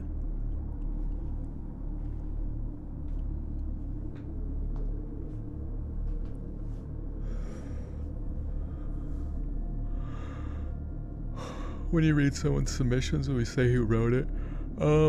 I guess if it's submitted over the subreddit, it's a little bit easier because you have their username. But usually, if it's sent over email, I just don't really think about it because mainly I do it with the Reddit stories because they,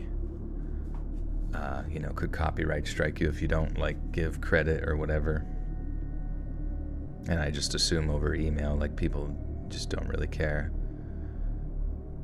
And sometimes whenever I'm organizing the stories or I have somebody organizing the stories from them, they're just organizing them based on text, not user name.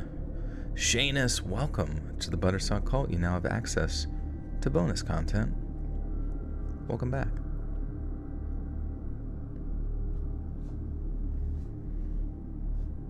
Yeah, actually I'm hitting some pretty solid runs. I don't quite know why.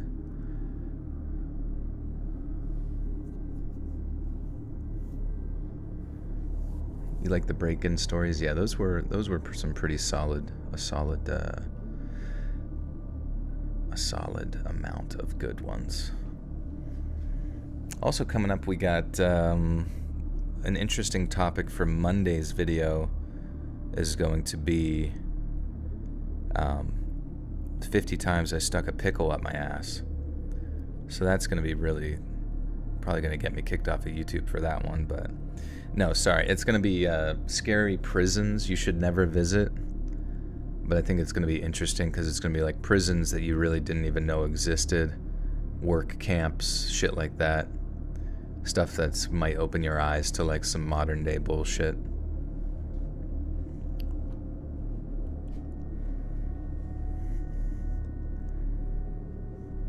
Once a narcissist, always a narcissist. Some can hide it, read, manipulate better at times. The woman probably has an extra trigger set off the drinking. My mom did that.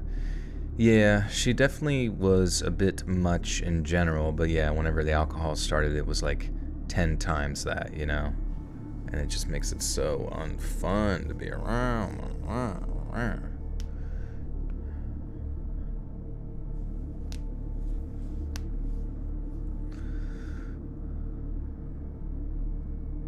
You like the camping stories or deep woods type of stories? Yeah, the outdoors ones are always bangers for sure.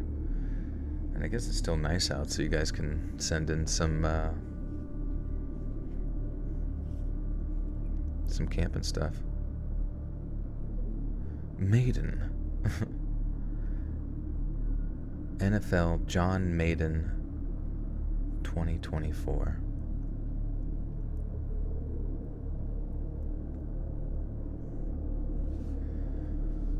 You always tell yourself you hope you're not a narcissist. See, if you have that level of like introspection, you're probably not a narcissist. You know what I mean? And usually you're gonna come across somebody, like, basically if people tell you about yourself that doesn't seem like it's like blatantly trying to insult you, but is like trying to tell you like, hey, you need to cut this out because it's ridiculous, you know. As long as you listen to them and try to like better yourself and you're able to do that introspection, you're probably not a narcissist. To be honest with you, I don't even understand narcissists, you know, but I can guarantee you the person I was talking about earlier is one, just because I've witnessed them, and it's really weird. It's like just really weird to watch somebody's mind be so just self-absorbed to the point where they can't seem to escape the perspective that they're always right, you know. You like my voice, Reggie? Thank you.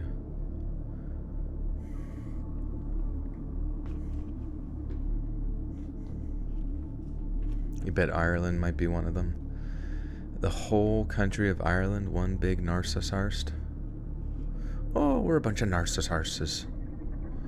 We're just a bunch of narcissists. We've got the nice narcissists you've ever done, sir.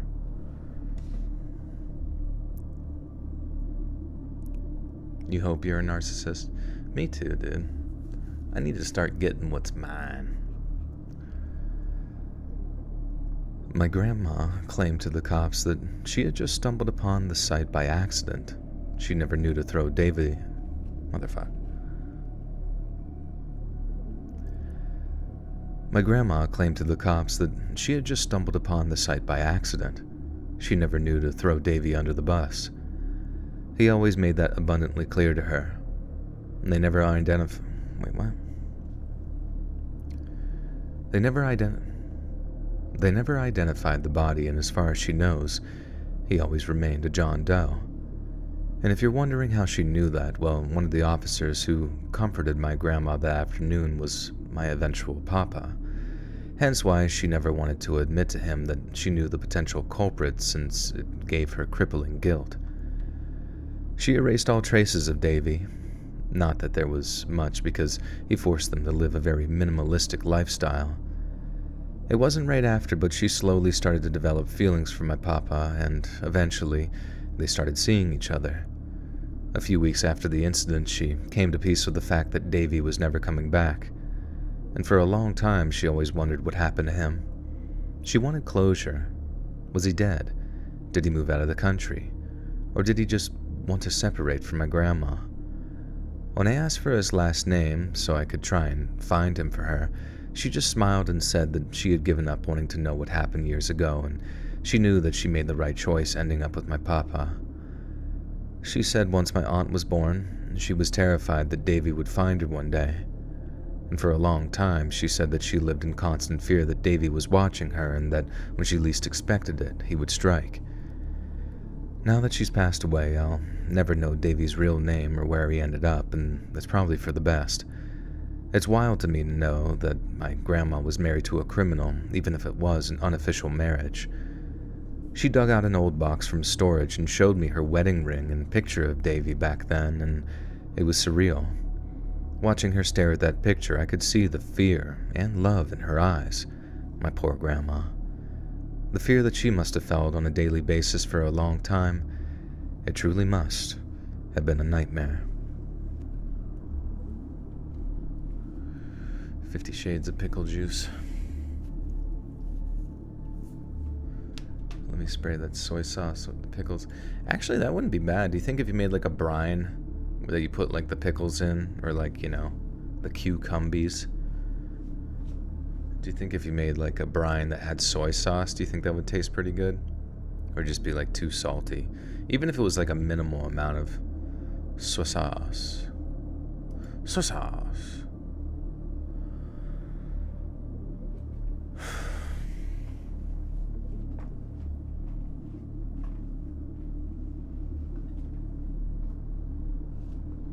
For a channel dedicated to narrating horror stories, this chat is surprisingly positive, upbeat.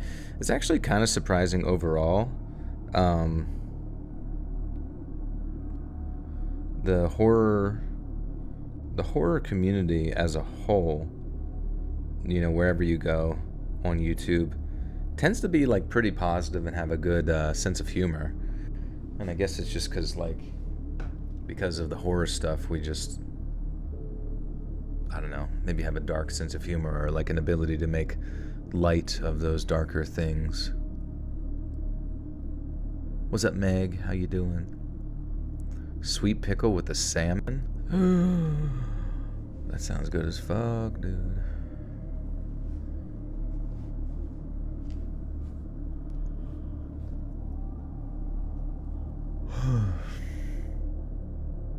You're reading the chat on your TV but writing with your phone. Welcome to the modern world. That sounds amazing.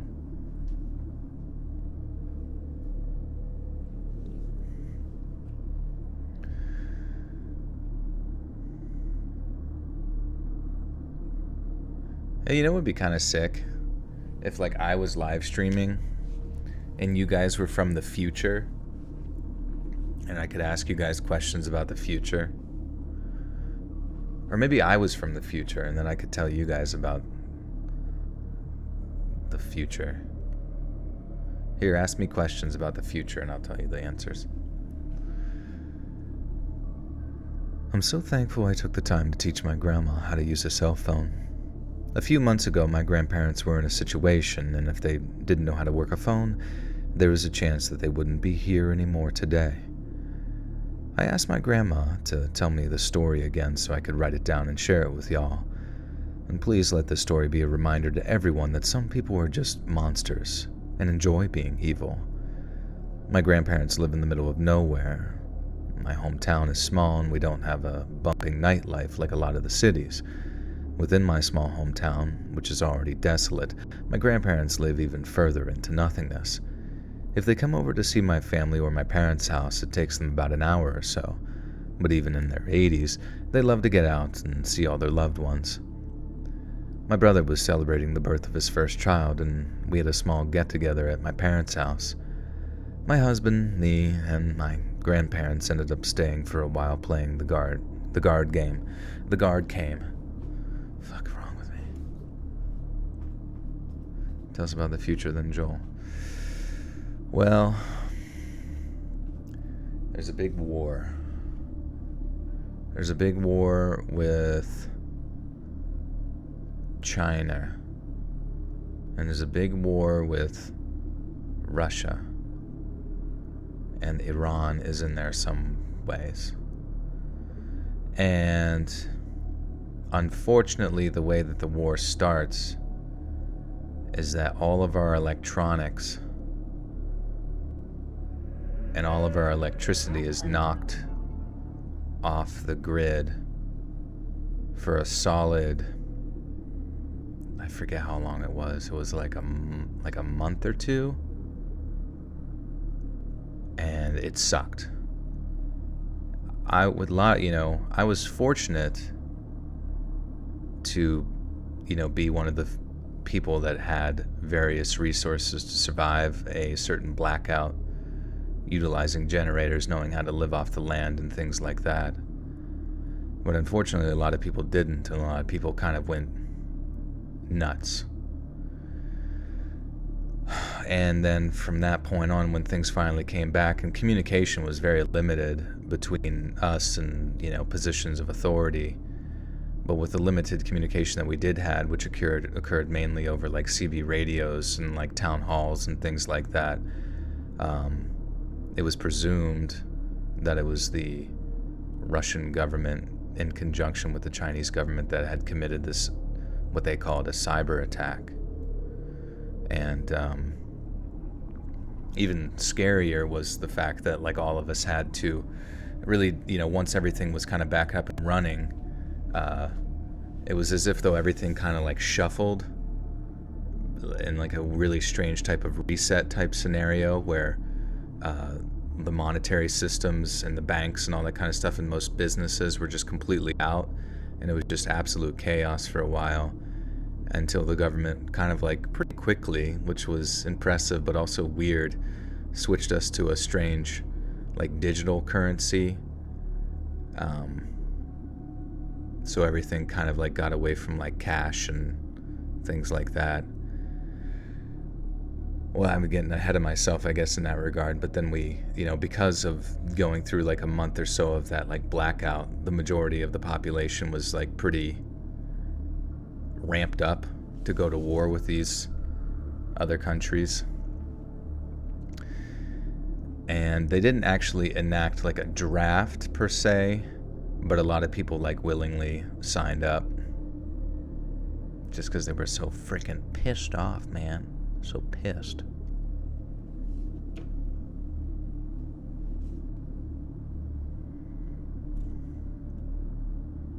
And I didn't go. I had athlete's foot, so I couldn't go to war. So I got to stay home and stream and keep the soldiers entertained. They needed me. I won a fucking Medal of Honor for being coolest narrator on the internet during wartime. And it didn't take us long because we just, blew them up.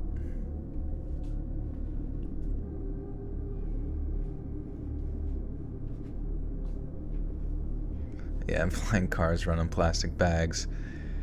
And you can't really go too far out of your city lines, or you're using too much gas and making the world end or something like that. And so, and also meet George Jetson.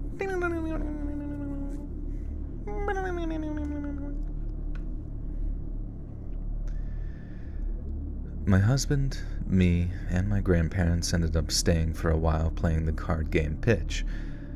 We didn't leave my parents until about after midnight, which would mean my grandparents wouldn't get home until around 1 in the morning. I hated that, so I insisted on them staying at my parents' or even my house, but they insisted on driving home. So my grandparents left and made the hour-ish drive back to their home. While driving, my grandpa ran over something in the road and was forced to pull over. They didn't have a spare tire in the car, so he couldn't change the flat tire.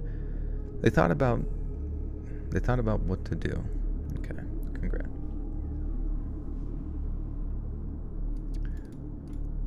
How has AI tech changed in the future?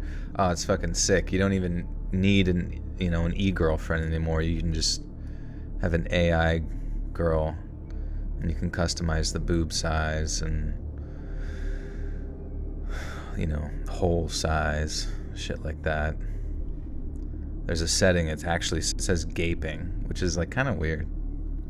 I don't understand. It's like all of the different e-girlfriend apps all have gaping as an option. It's like, that's just, why would you want that? Oh yeah, and Half-Life 3 comes out. It's fucking dog shit.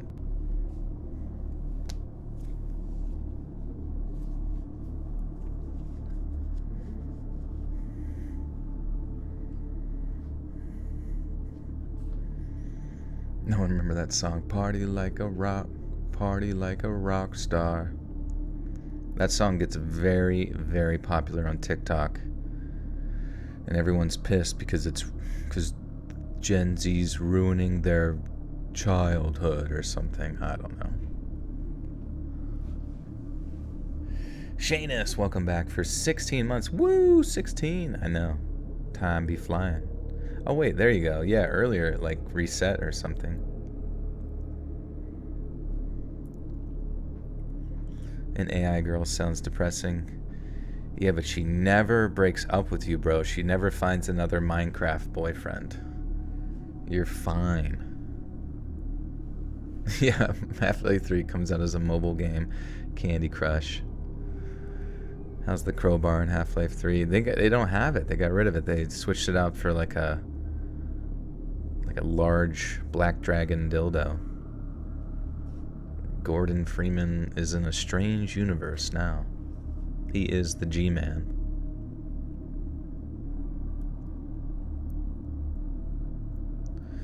Anton LaVey said we would wind up dating robots. I mean, we're pretty much the same shit. It's fine. Yeah, your girlfriend is not a narcissist. But you can make her that way if you want her to be. If you like having your throat stepped on by high heels and whatnot. It's totally fine. It's fine.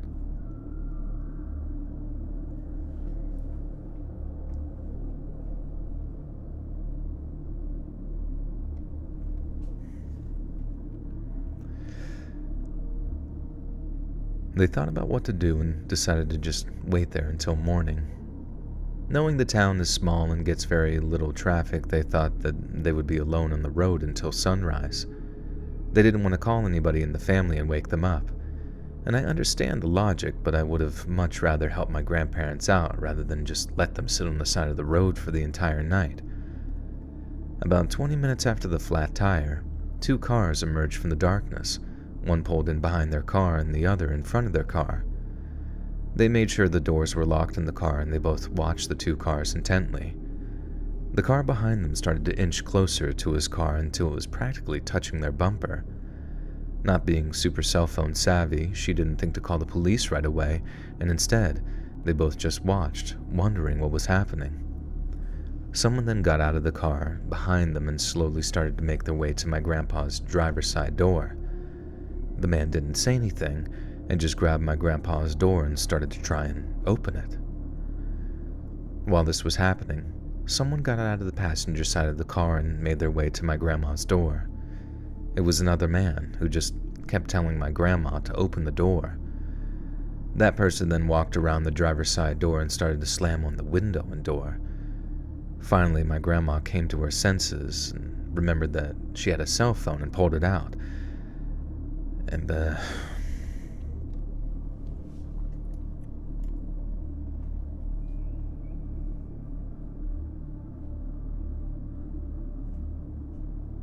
you think Radiohead foreshadowed Reddit and OK Computer? Reddit. I hope I get an upvote. Thanks so much for the Reddit gold. Kind stranger. Was it that song? About scary grandparents. Grandparents aren't allowed to be scary, are they? You still never played Alex. I'm a huge fan of Half-Life. Yeah, me too, dude. I like even have the VR bullshit, and I specifically got it just because I loved Half-Life, but like, I don't know, I just don't like the process of like putting on a giant fucking disorienting helmet, sweating in it. It's kind of like blurry and disorienting. And even though the experience once you're in there, it's like almost like too intense, you know?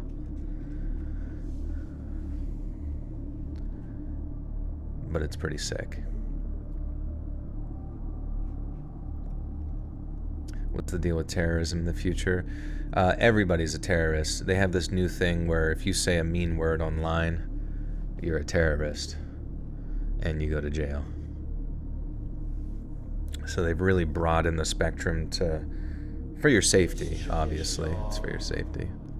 And I understand where they're coming from. I've reported over 50 of my closest friends and allies because I just, you know, once the government told me how to think, I just figured that would be the best manner in which to, you know, operate my brain. Depressed Turtle, welcome back for 8 months. This evening, all have a table flip, Joel. Hope you're having a better night than me. Wasps suck. Say hi to Mr. Pradeep for me. I shall. He's over there curled up. Did you get stung? I'm sorry to hear that.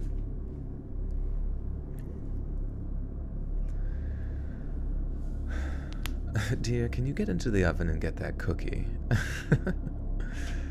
I got a cheap VR goggles for Alex, but never actually set it up. You got cheap ones for Alex? I thought you needed like you needed the specific ones for Alex. Huh.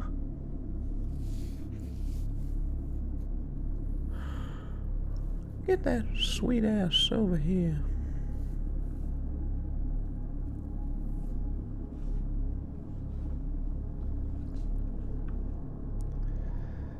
Finally, my grandma came to her senses and pulled on the cell phone that she had just pulled on.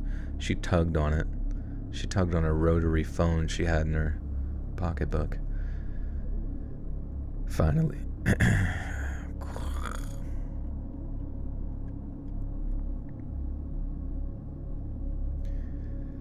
Finally, my grandma came to her senses and pulled out the cell phone that she had just recently learned how to use and dialed the police.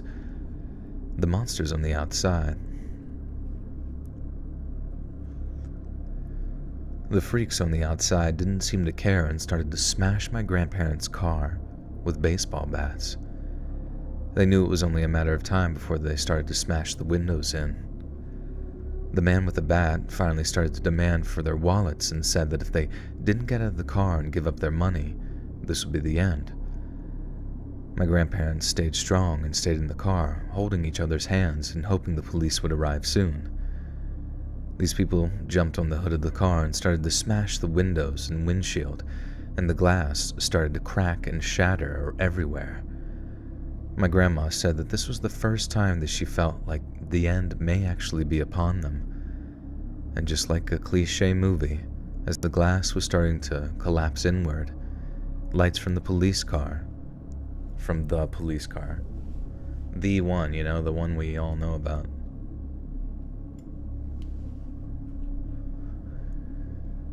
But just like a cliche movie, as the glass was starting to shatter inward, lights from a police car could be seen on the horizon. The one man reached into the cracked windshield and actually tried to grab at my grandma's purse, but she pulled back, and the man stumbled and fell off the hood of the car where he was standing. The car in front sped off as soon as he saw the lights. The two men from the car behind my grandparents who were just attacking them ran back to the car after he failed to grab my grandma's purse. They sped off as well, and instead of chasing them, the one cop car stopped and made sure both my grandparents were okay. They peanut M&Ms. They gave a description of the men they saw, and the two cars, and the police officers radioed someone and told them what to look out for. It was morning when my grandparents finally called my parents and told them what happened. We all rushed over and immediately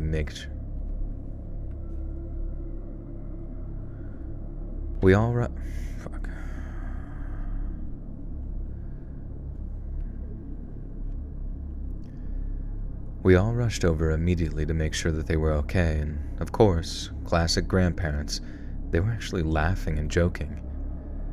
I knew this was hurting them on the inside, but my grandparents always liked to make light of every situation. Maybe that's why they're in their 80s and still going strong. Unfortunately, the 2 cars and monsters inside the vehicle were never caught, so justice was never served. We'll never know why they targeted my grandparents and where they came from and what their end goal was. Did they just want to rob them, or did they have much worse intentions? These idiots are still out there and potentially preying on the old and weak. Thankfully, my stubborn grandma finally caved in and got a phone and learned how to use it when she did, because who knows what would have happened if she didn't call the police. I'm just happy that they're still okay, and at the end of sorry, I read that fucking weirdly.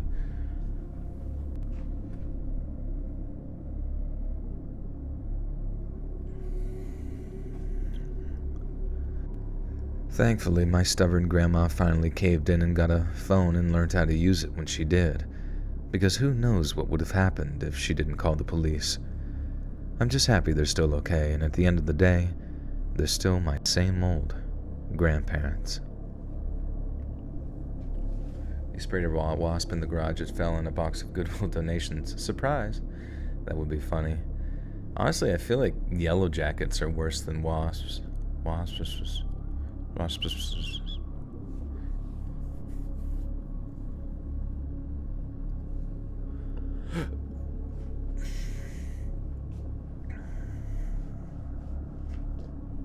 Swedish or Sour Patch is a good question.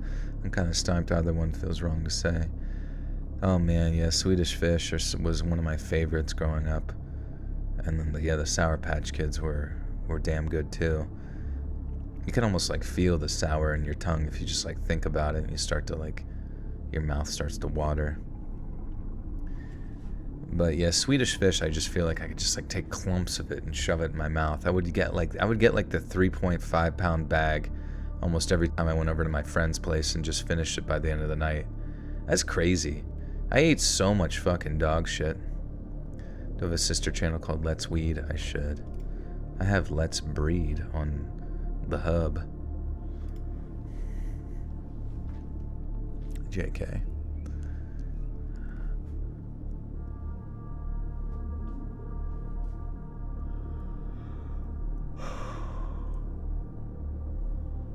Oh.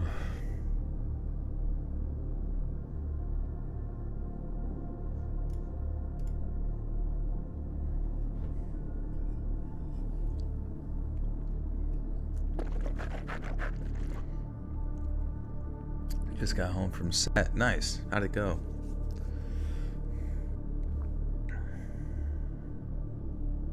You still eat lots of sour candy. Love that shit. Nice, dude. Yeah, I remember at one point I like bought a bag of Swedish Fish and bought a bag of the Sour Patch Kids, and I just mixed them into a big Tupperware thing and mixed them all together. I don't know. I fucking love sugar. But I wish I was a little bit smarter about it back then.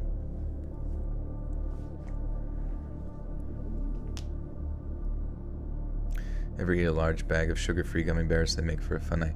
You know, I actually did get those. Well, actually, the ones that I got from Walmart were sugar-free Reese's cups. And that was fun. That was like the first time I'd like pissed out of my ass ever. It was bad.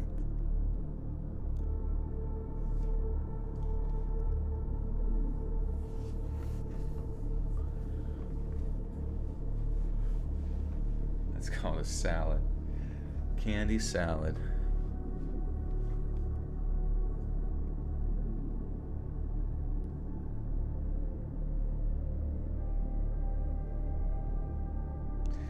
God, I've had like a fucking stiff neck for the past couple of days. I swallowed some Viagra and it got caught in my throat. No, but actually, like, it kind of sucks. It's like a stiff neck, and then like it goes down into my shoulder blade. Like just sort of like a knot in the shoulder blade, and I don't quite know where that like stemmed from, but it just like really limits my like range of motion, and it kind of hurts. I just need someone to like do magical spells to make it go away. Can't imagine me not ominous. Here I am, the ominous man. That'd be a good YouTube channel name, just called Ominous. It has to be good, though. Is there really any other, like, what are some other, I don't know, video essay style channels? Can we come up with some new ones? Because we have a lot of people that do, like, video essays on lost media. We have video essays on true crime. Video essays on, you know, dark YouTube bullshit and stuff like that. Videos I found on the internet.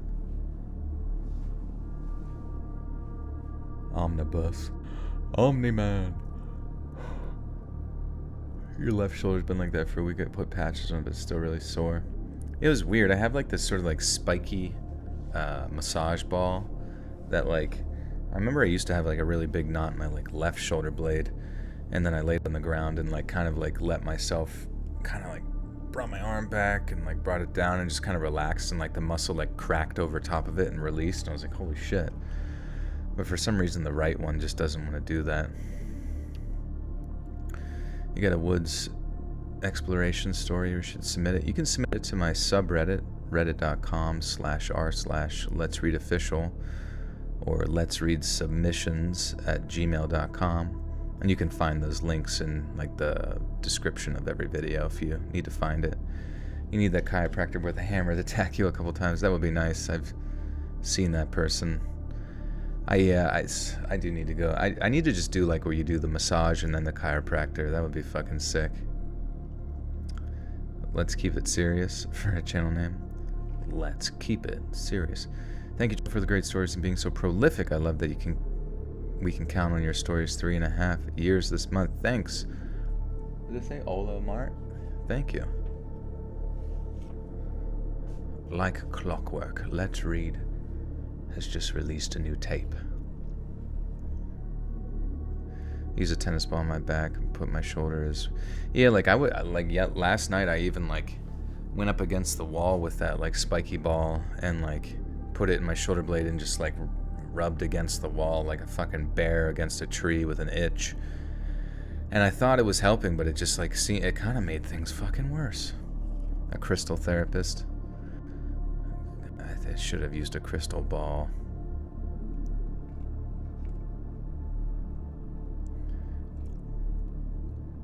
Mickey, you want to book a massage? Do it up, honestly.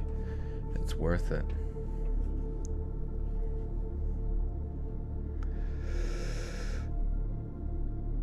This story is a little personal, and I'm not going to use any names or locations just to protect my family's privacy. Every family has dark secrets, or, at the very least, things that they're not proud of. My family has a very dark secret, and I just found out about it 32 years.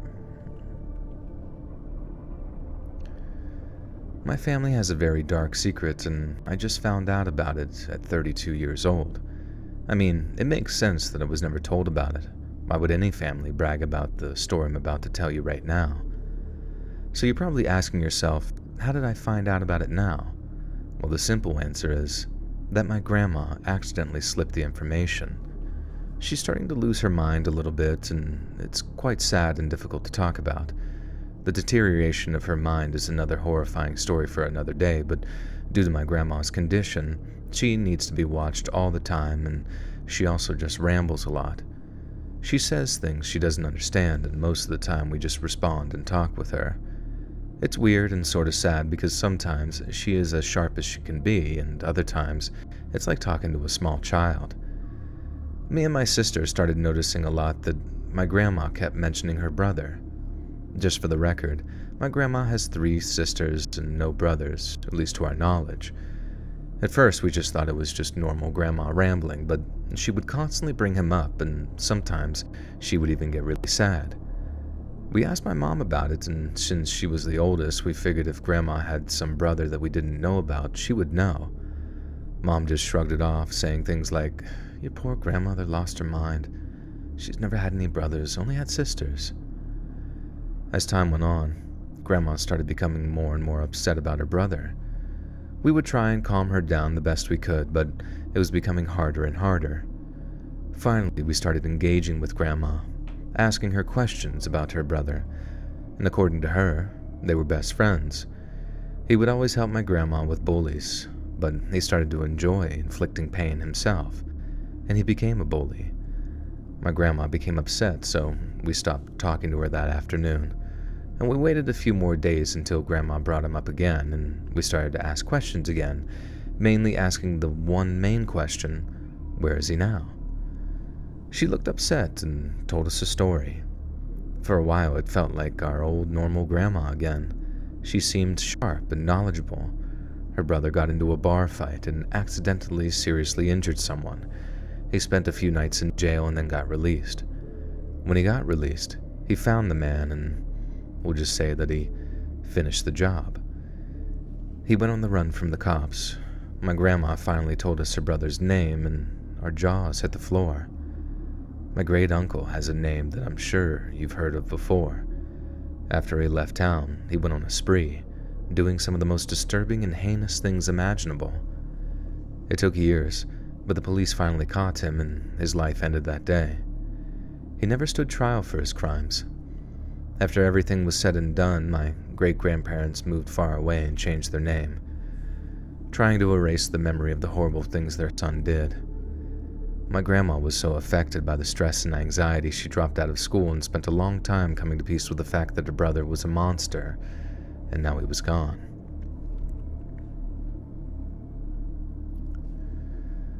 My grandma was so affected by the stress and anxiety, and she dropped out of school and spent a long time coming to peace with the fact that her brother was a murderer, and he was now gone. Eventually, she moved on and started her life and never mentioned her brother again until now. That night, we told our mom about it, and she was convinced Grandma was making things up. After all, she watches TV most of the day, and in those situations, it's not impossible to plant an idea into your head. My mom called her sisters and asked if they had ever heard anything like that, and they all said the same thing, which was that they had never heard that story before, ever. My grandma's sisters had all passed away, so there was really nobody else to ask. My mom came over to my grandma's house with us a few days later, and she wanted to talk to Grandma. As soon as she mentioned his name, my grandma's eyes lit up and started to talk about him as a child and how amazing of a mentor he was to her. My mom tried to find out if there was a way that my grandma could prove it without just calling her out for being a liar. My mom asked if she had any pictures from when they were kids, and my grandma paused for a while.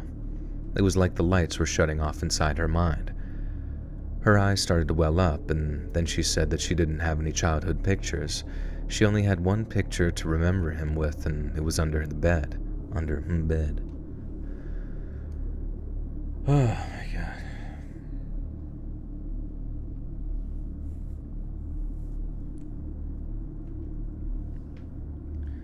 I go see my normal chiropractor and he just does a regular routine. I'm like, don't you have some sort of gimmick thing to just rock my world? Yeah, I always feel like sometimes chiropractors have like that one thing. Like I feel like my friend who does chiropractic, he would put me in like a full Nelson or something from like, kind of like come behind you, put his hands like up under your arms and over your neck and then just like crack you forward and would get like all of that like upper spinal area, and it was pretty nice.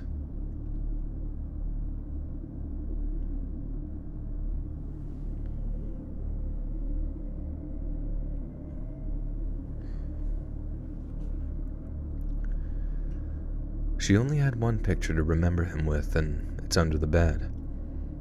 We ran to the bedroom, and nothing was under the bed except for dust and just boxes of junk. My mom was convinced that Grandma did, in fact, make the entire thing up, and that I admit that I was leaning that way myself until my sister shouted for us to come back into the room. And between the old mattress and box spring was a folder with a newspaper clipping inside. It was an article about her brother and all the horrible things he had done.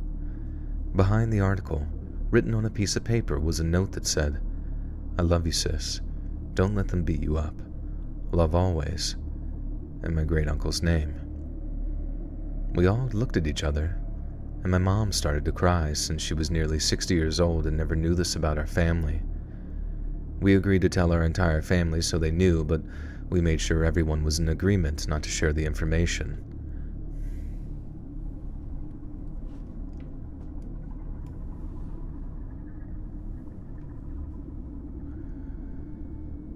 We agreed to tell our entire family, so they knew, but we made sure everyone was in agreement not to share the information. I know I slightly broke the promise by writing this, but I needed to get it off my chest. I hope by not sharing names and locations, I'll be able to protect the privacy of myself and my family.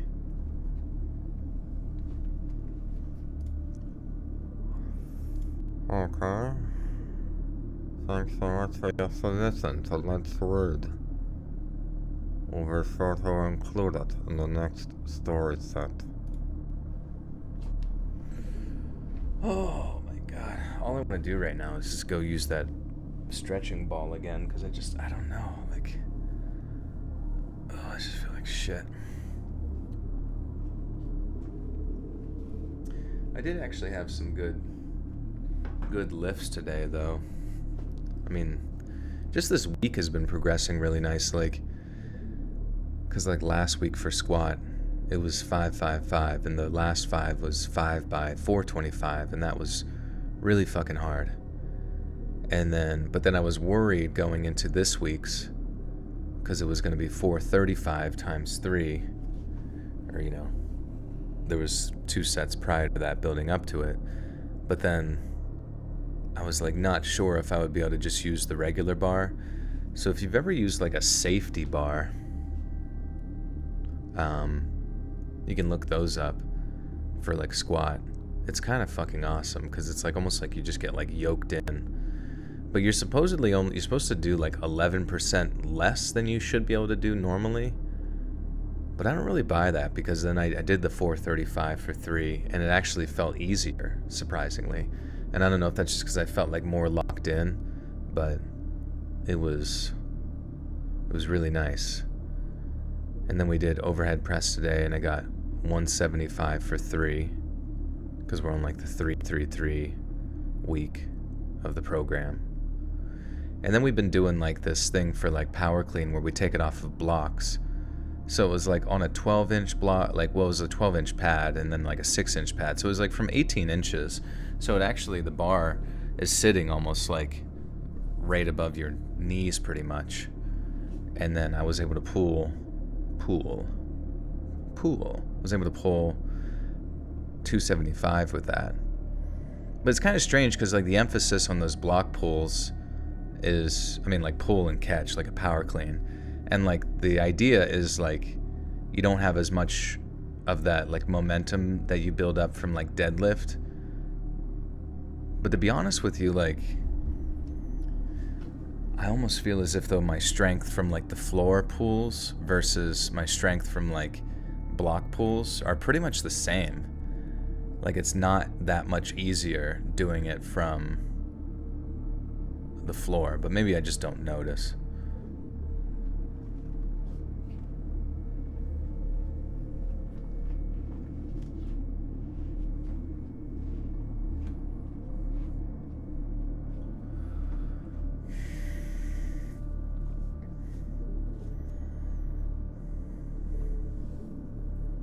Been subbed to you here for a while, but listen to your compilation via Spotify while I'm at work. Thank you for keeping me company at work.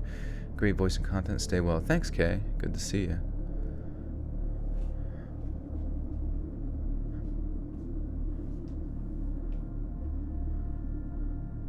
Your chiropractor actually has an arthostim? Oh, but he never uses it on me. Why you gotta hold out on me, doc? What's an arthostim? Arthostim.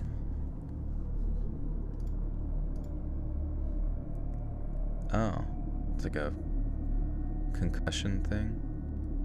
I feel like I had one of those used on me, and it was just, it wasn't like they used it a bunch. It was just a boom boom really quick, but it didn't really feel like it did anything.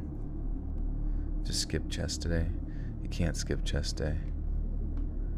Though bench is moving up pretty good too. I am getting closer to doing 300, and I'll be so fucking happy when I hit 300. I've never done that before. The goal is 300 bench, 500 squat.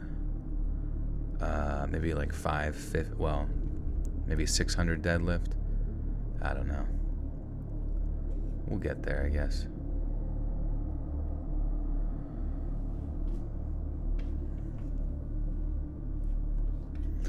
All right, last story here, guys. I'm gonna go take my magnesium for sleepers, but I will be back to read this last story. And yeah, be right back. Talk amongst yourselves.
What's up, baby boy?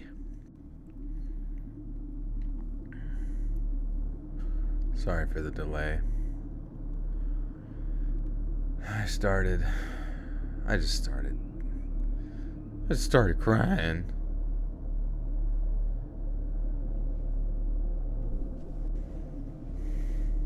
Jensen. What's up, homie G?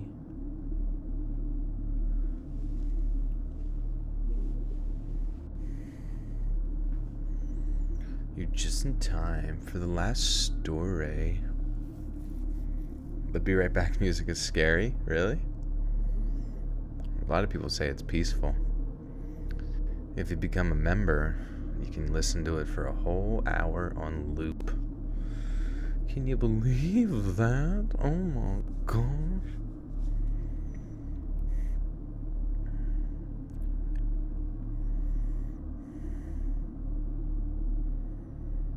Yeah, I went to mix my sour candies. Just, yes, in like a big bowl. Then you mix all the sugar together, all the high fructose corn syrup that's fashioned into little fishes and kids that live in a patch that are sour. Asherella, what's up?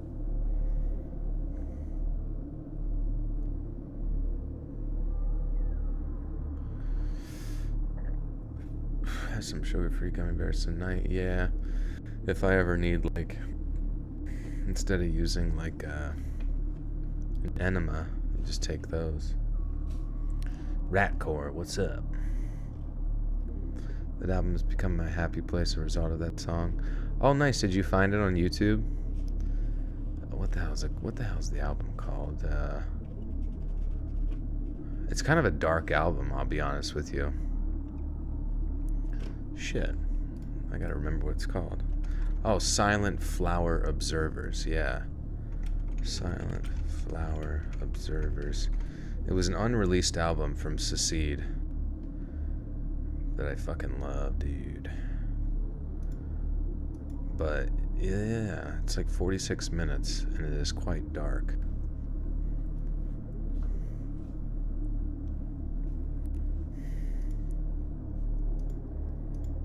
You should listen to his other albums too. They're really good.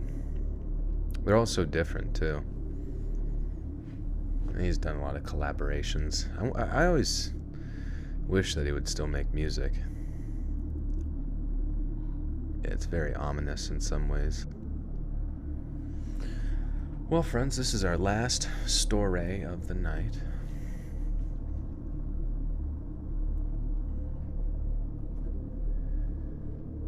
As much as the world has changed, it really hasn't. There are good people and horrible people.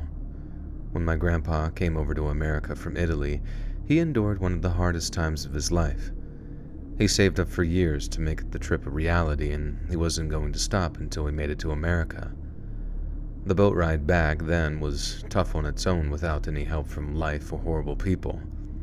My grandfather was a very young man, but he was strong. He was helping on the boat any way that he could to make the trip go by faster. His brother Gino was already in America, and he knew once he arrived that he would have a job lined up. He just needed to get through the long trek across the ocean. At some point during the trip, the boat lost all power and completely stalled in the ocean. Panic ensued on the giant ship, and that alone is enough to haunt your nightmares, but unfortunately, the nightmare was just beginning for my grandpa.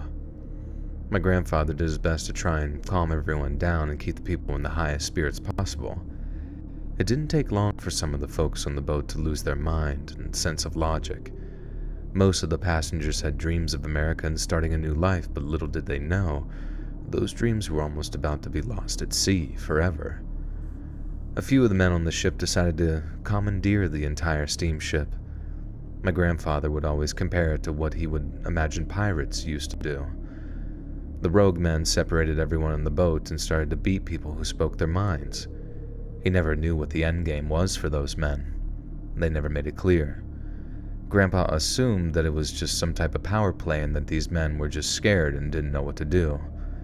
Maybe they didn't want to die at sea as poor men. He wanted to help, but he knew if he spoke up, the men would give him an extra hard beating since he was so large. Because they were at the bottom of the ship, my grandfather had no idea where the captain was during all of this, and he always assumed that he was just hiding somewhere, but he didn't know for sure. The next few hours, my grandfather always said was the worst time of his entire life. Dozens of people all surrounded together in a nearly pitch-black room. He could hear crying and coughing, and most of the people were sure that they were going to die. It was almost impossible to have a high spirit at this point, and he didn't know what was worse, the boat drifting in the middle of the ocean with no direction, or not knowing how much danger they were in this insane... What are you talking about? Like, how many men? How many men are holding up this ship right now with no guns? No guns, and somehow they're like holding everyone hostage in like specific areas. Just literally overpower them with numbers.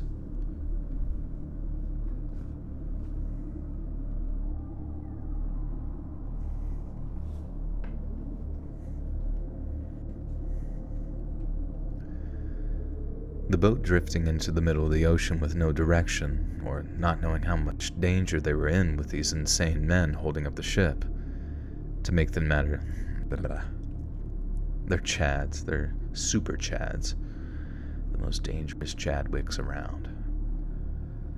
To make matters worse, they didn't know how rescue worked, and since nobody knew where the captain was, they didn't know if they had a way to contact a rescue ship or if they were to float until they all starved to death. Finally, my grandpa decided to be a hero, which was a mistake. He got up, tackling one of the men, but 3 others jumped on my grandpa and they decided to beat him up. They found a dark closet of some kind and locked my grandfather in the closet, and for hours he could hear the most unsettling commotion he had ever heard. He always said horror movies aren't scary. According to him, nothing compares to hearing the real screams of people you know for hours and being trapped and unable to help anyone. And that was what real horror is, according to Grandpa, and I believe him. It always gave me nightmares listening to my grandpa tell the story. It was always the little details that got to me. The near-freezing conditions, the cry of people he knew, and having to deal with this without even a sliver of light is just unimaginable to me. The next few hours were a blur, according to him. He doesn't remember much. He spent a long time trying to break the solid door, but it wouldn't budge. He eventually heard screams he didn't recognize, and he started to pound on the door again. Someone opened the door and freed my grandfather. It was another passenger of the ship, and he explained to my grandfather that a rescue ship had come, and they essentially arrested the men who took over the ship. The screams he had heard last were from the men who took over the ship, and they were screaming as they were being apprehended. I don't know how they did it, but they fixed the ship and they finished the journey to America.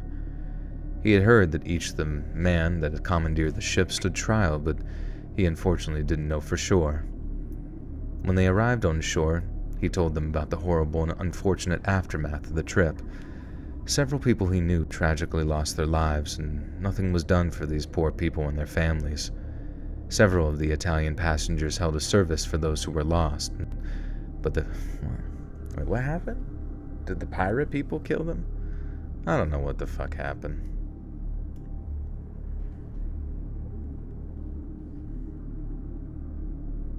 My grandpa ate the pirate. He should have, dude. And if he was gonna, like, tackle him, why didn't he get some of the other guys to go with him? I don't know. It just seems so fucking stupid. Several of the Italian passengers held a service for those who were lost, but the tragic memory still remains. My grandpa was angry and insulted for years because there was almost no mention of the tragedy. He became disillusioned and his American dream became kind of foggy. He couldn't understand why nothing was being done. He dedicated most of his life to helping with immigration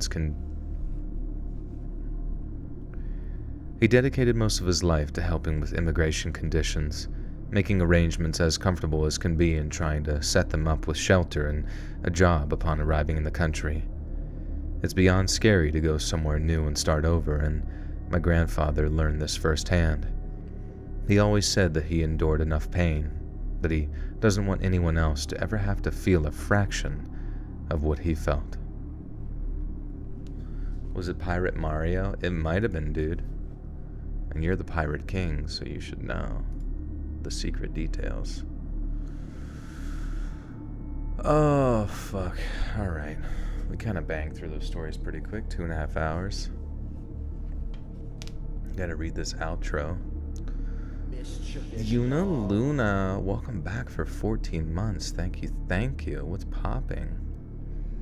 What's crappening? Lovey-dovey. Alright. Someone's gotta help me think of the outro here. Hey friends, thanks for listening. Click that notification bell to be alerted of all future narrations. I release new videos every Monday, Wednesday, and Friday at 7 p.m. EST, and there are super fun live streams on Sundays, Tuesdays, and Thursday nights. I'd love to see you there. And if you got a story, be sure to submit them to my subreddit, r/Let'sReadOfficial, and maybe even hear your story featured. How do I fuck that up? Like, I hear it in my head, and then I just completely fuck it up. If you got a story, be sure to submit them to my subreddit, r/Let'sReadOfficial, and maybe even hear your story featured on the next video. And if you want to support me even more, grab early access to all future narrations and bonus content over on Patreon, or click that big join button to hear about the extra perks offered for the channel. And check out the Let's Read podcast, where you can hear all of these stories in big compilations and save huge on data, located anywhere you listen to podcasts. All links in the description below. Thanks so much, friends. And remember, what are we going to remember? As tasty as a pirate burger. Do pirates make good burgers?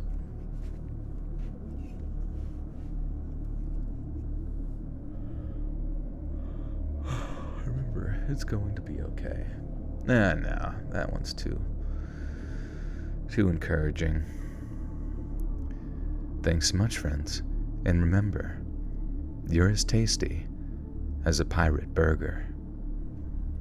I don't know.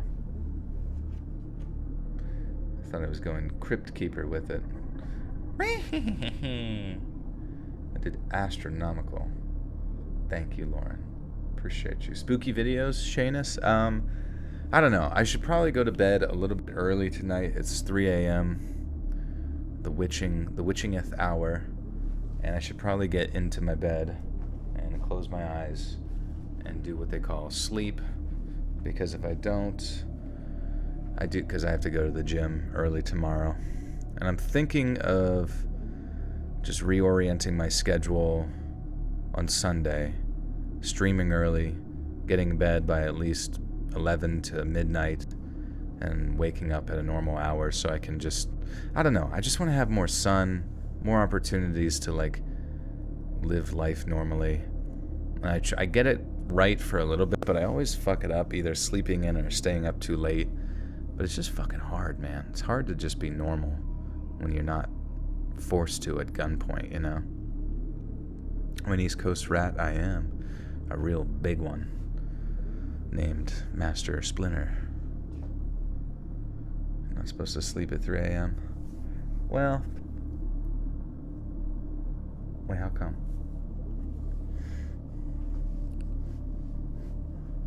But yeah, next time we'll have some fun though. And it'll be way, way cooler. Sorry we kind of burned through these so fast. And I do want to kind of hang out, but yeah, I should probably get some sleepers. But guys, thanks so much for being here. I will get these up and edited over on Patreon. It's only $1 a month over there for early access. You can do a free trial. You can get some bonus content through the members only access or the $5 tier on Patreon. You can choose one or the other, and there's like 24 videos or something by now. I'm the OG pizza rat, dragging that shit into the sewers, bro. But yeah, and then I will get this up on YouTube, same time, same place, 7 p.m. EST for your Friday upload. Maybe I'll upload it a little bit later, I don't know. We shall see. Just to test the algorithm a little bit, but otherwise, I'll be back streaming on Sunday, and like I said, I might try to stream a little bit earlier just to have a more normal thing, so stay tuned for that. Follow me on Twitter so you know when I go live, on the off chance the notification bell over here doesn't work, follow me at Let's Read Creepy on Twitter and at Let's Read .official, or just Let's Read Official. I think it's Let's Read .official on Instagram. And I started a new TikTok as well. It's just called Let's.read.clips on TikTok. I'm having somebody else who helps me with the shorts on YouTube, the YouTube Clips channel, run that. So if you want to give me a follow over on there, if you have TikTok, that would be swell. Let's.read.clips. And yeah, hopefully get some good promotion or some shit over there. We'll see what happens. But you guys rock. Thanks for the love and support tonight. Hope you guys have a great life today or tomorrow, wherever you are. And I will see y'all again very soon. Bye-bye, bye-bye, bye-bye.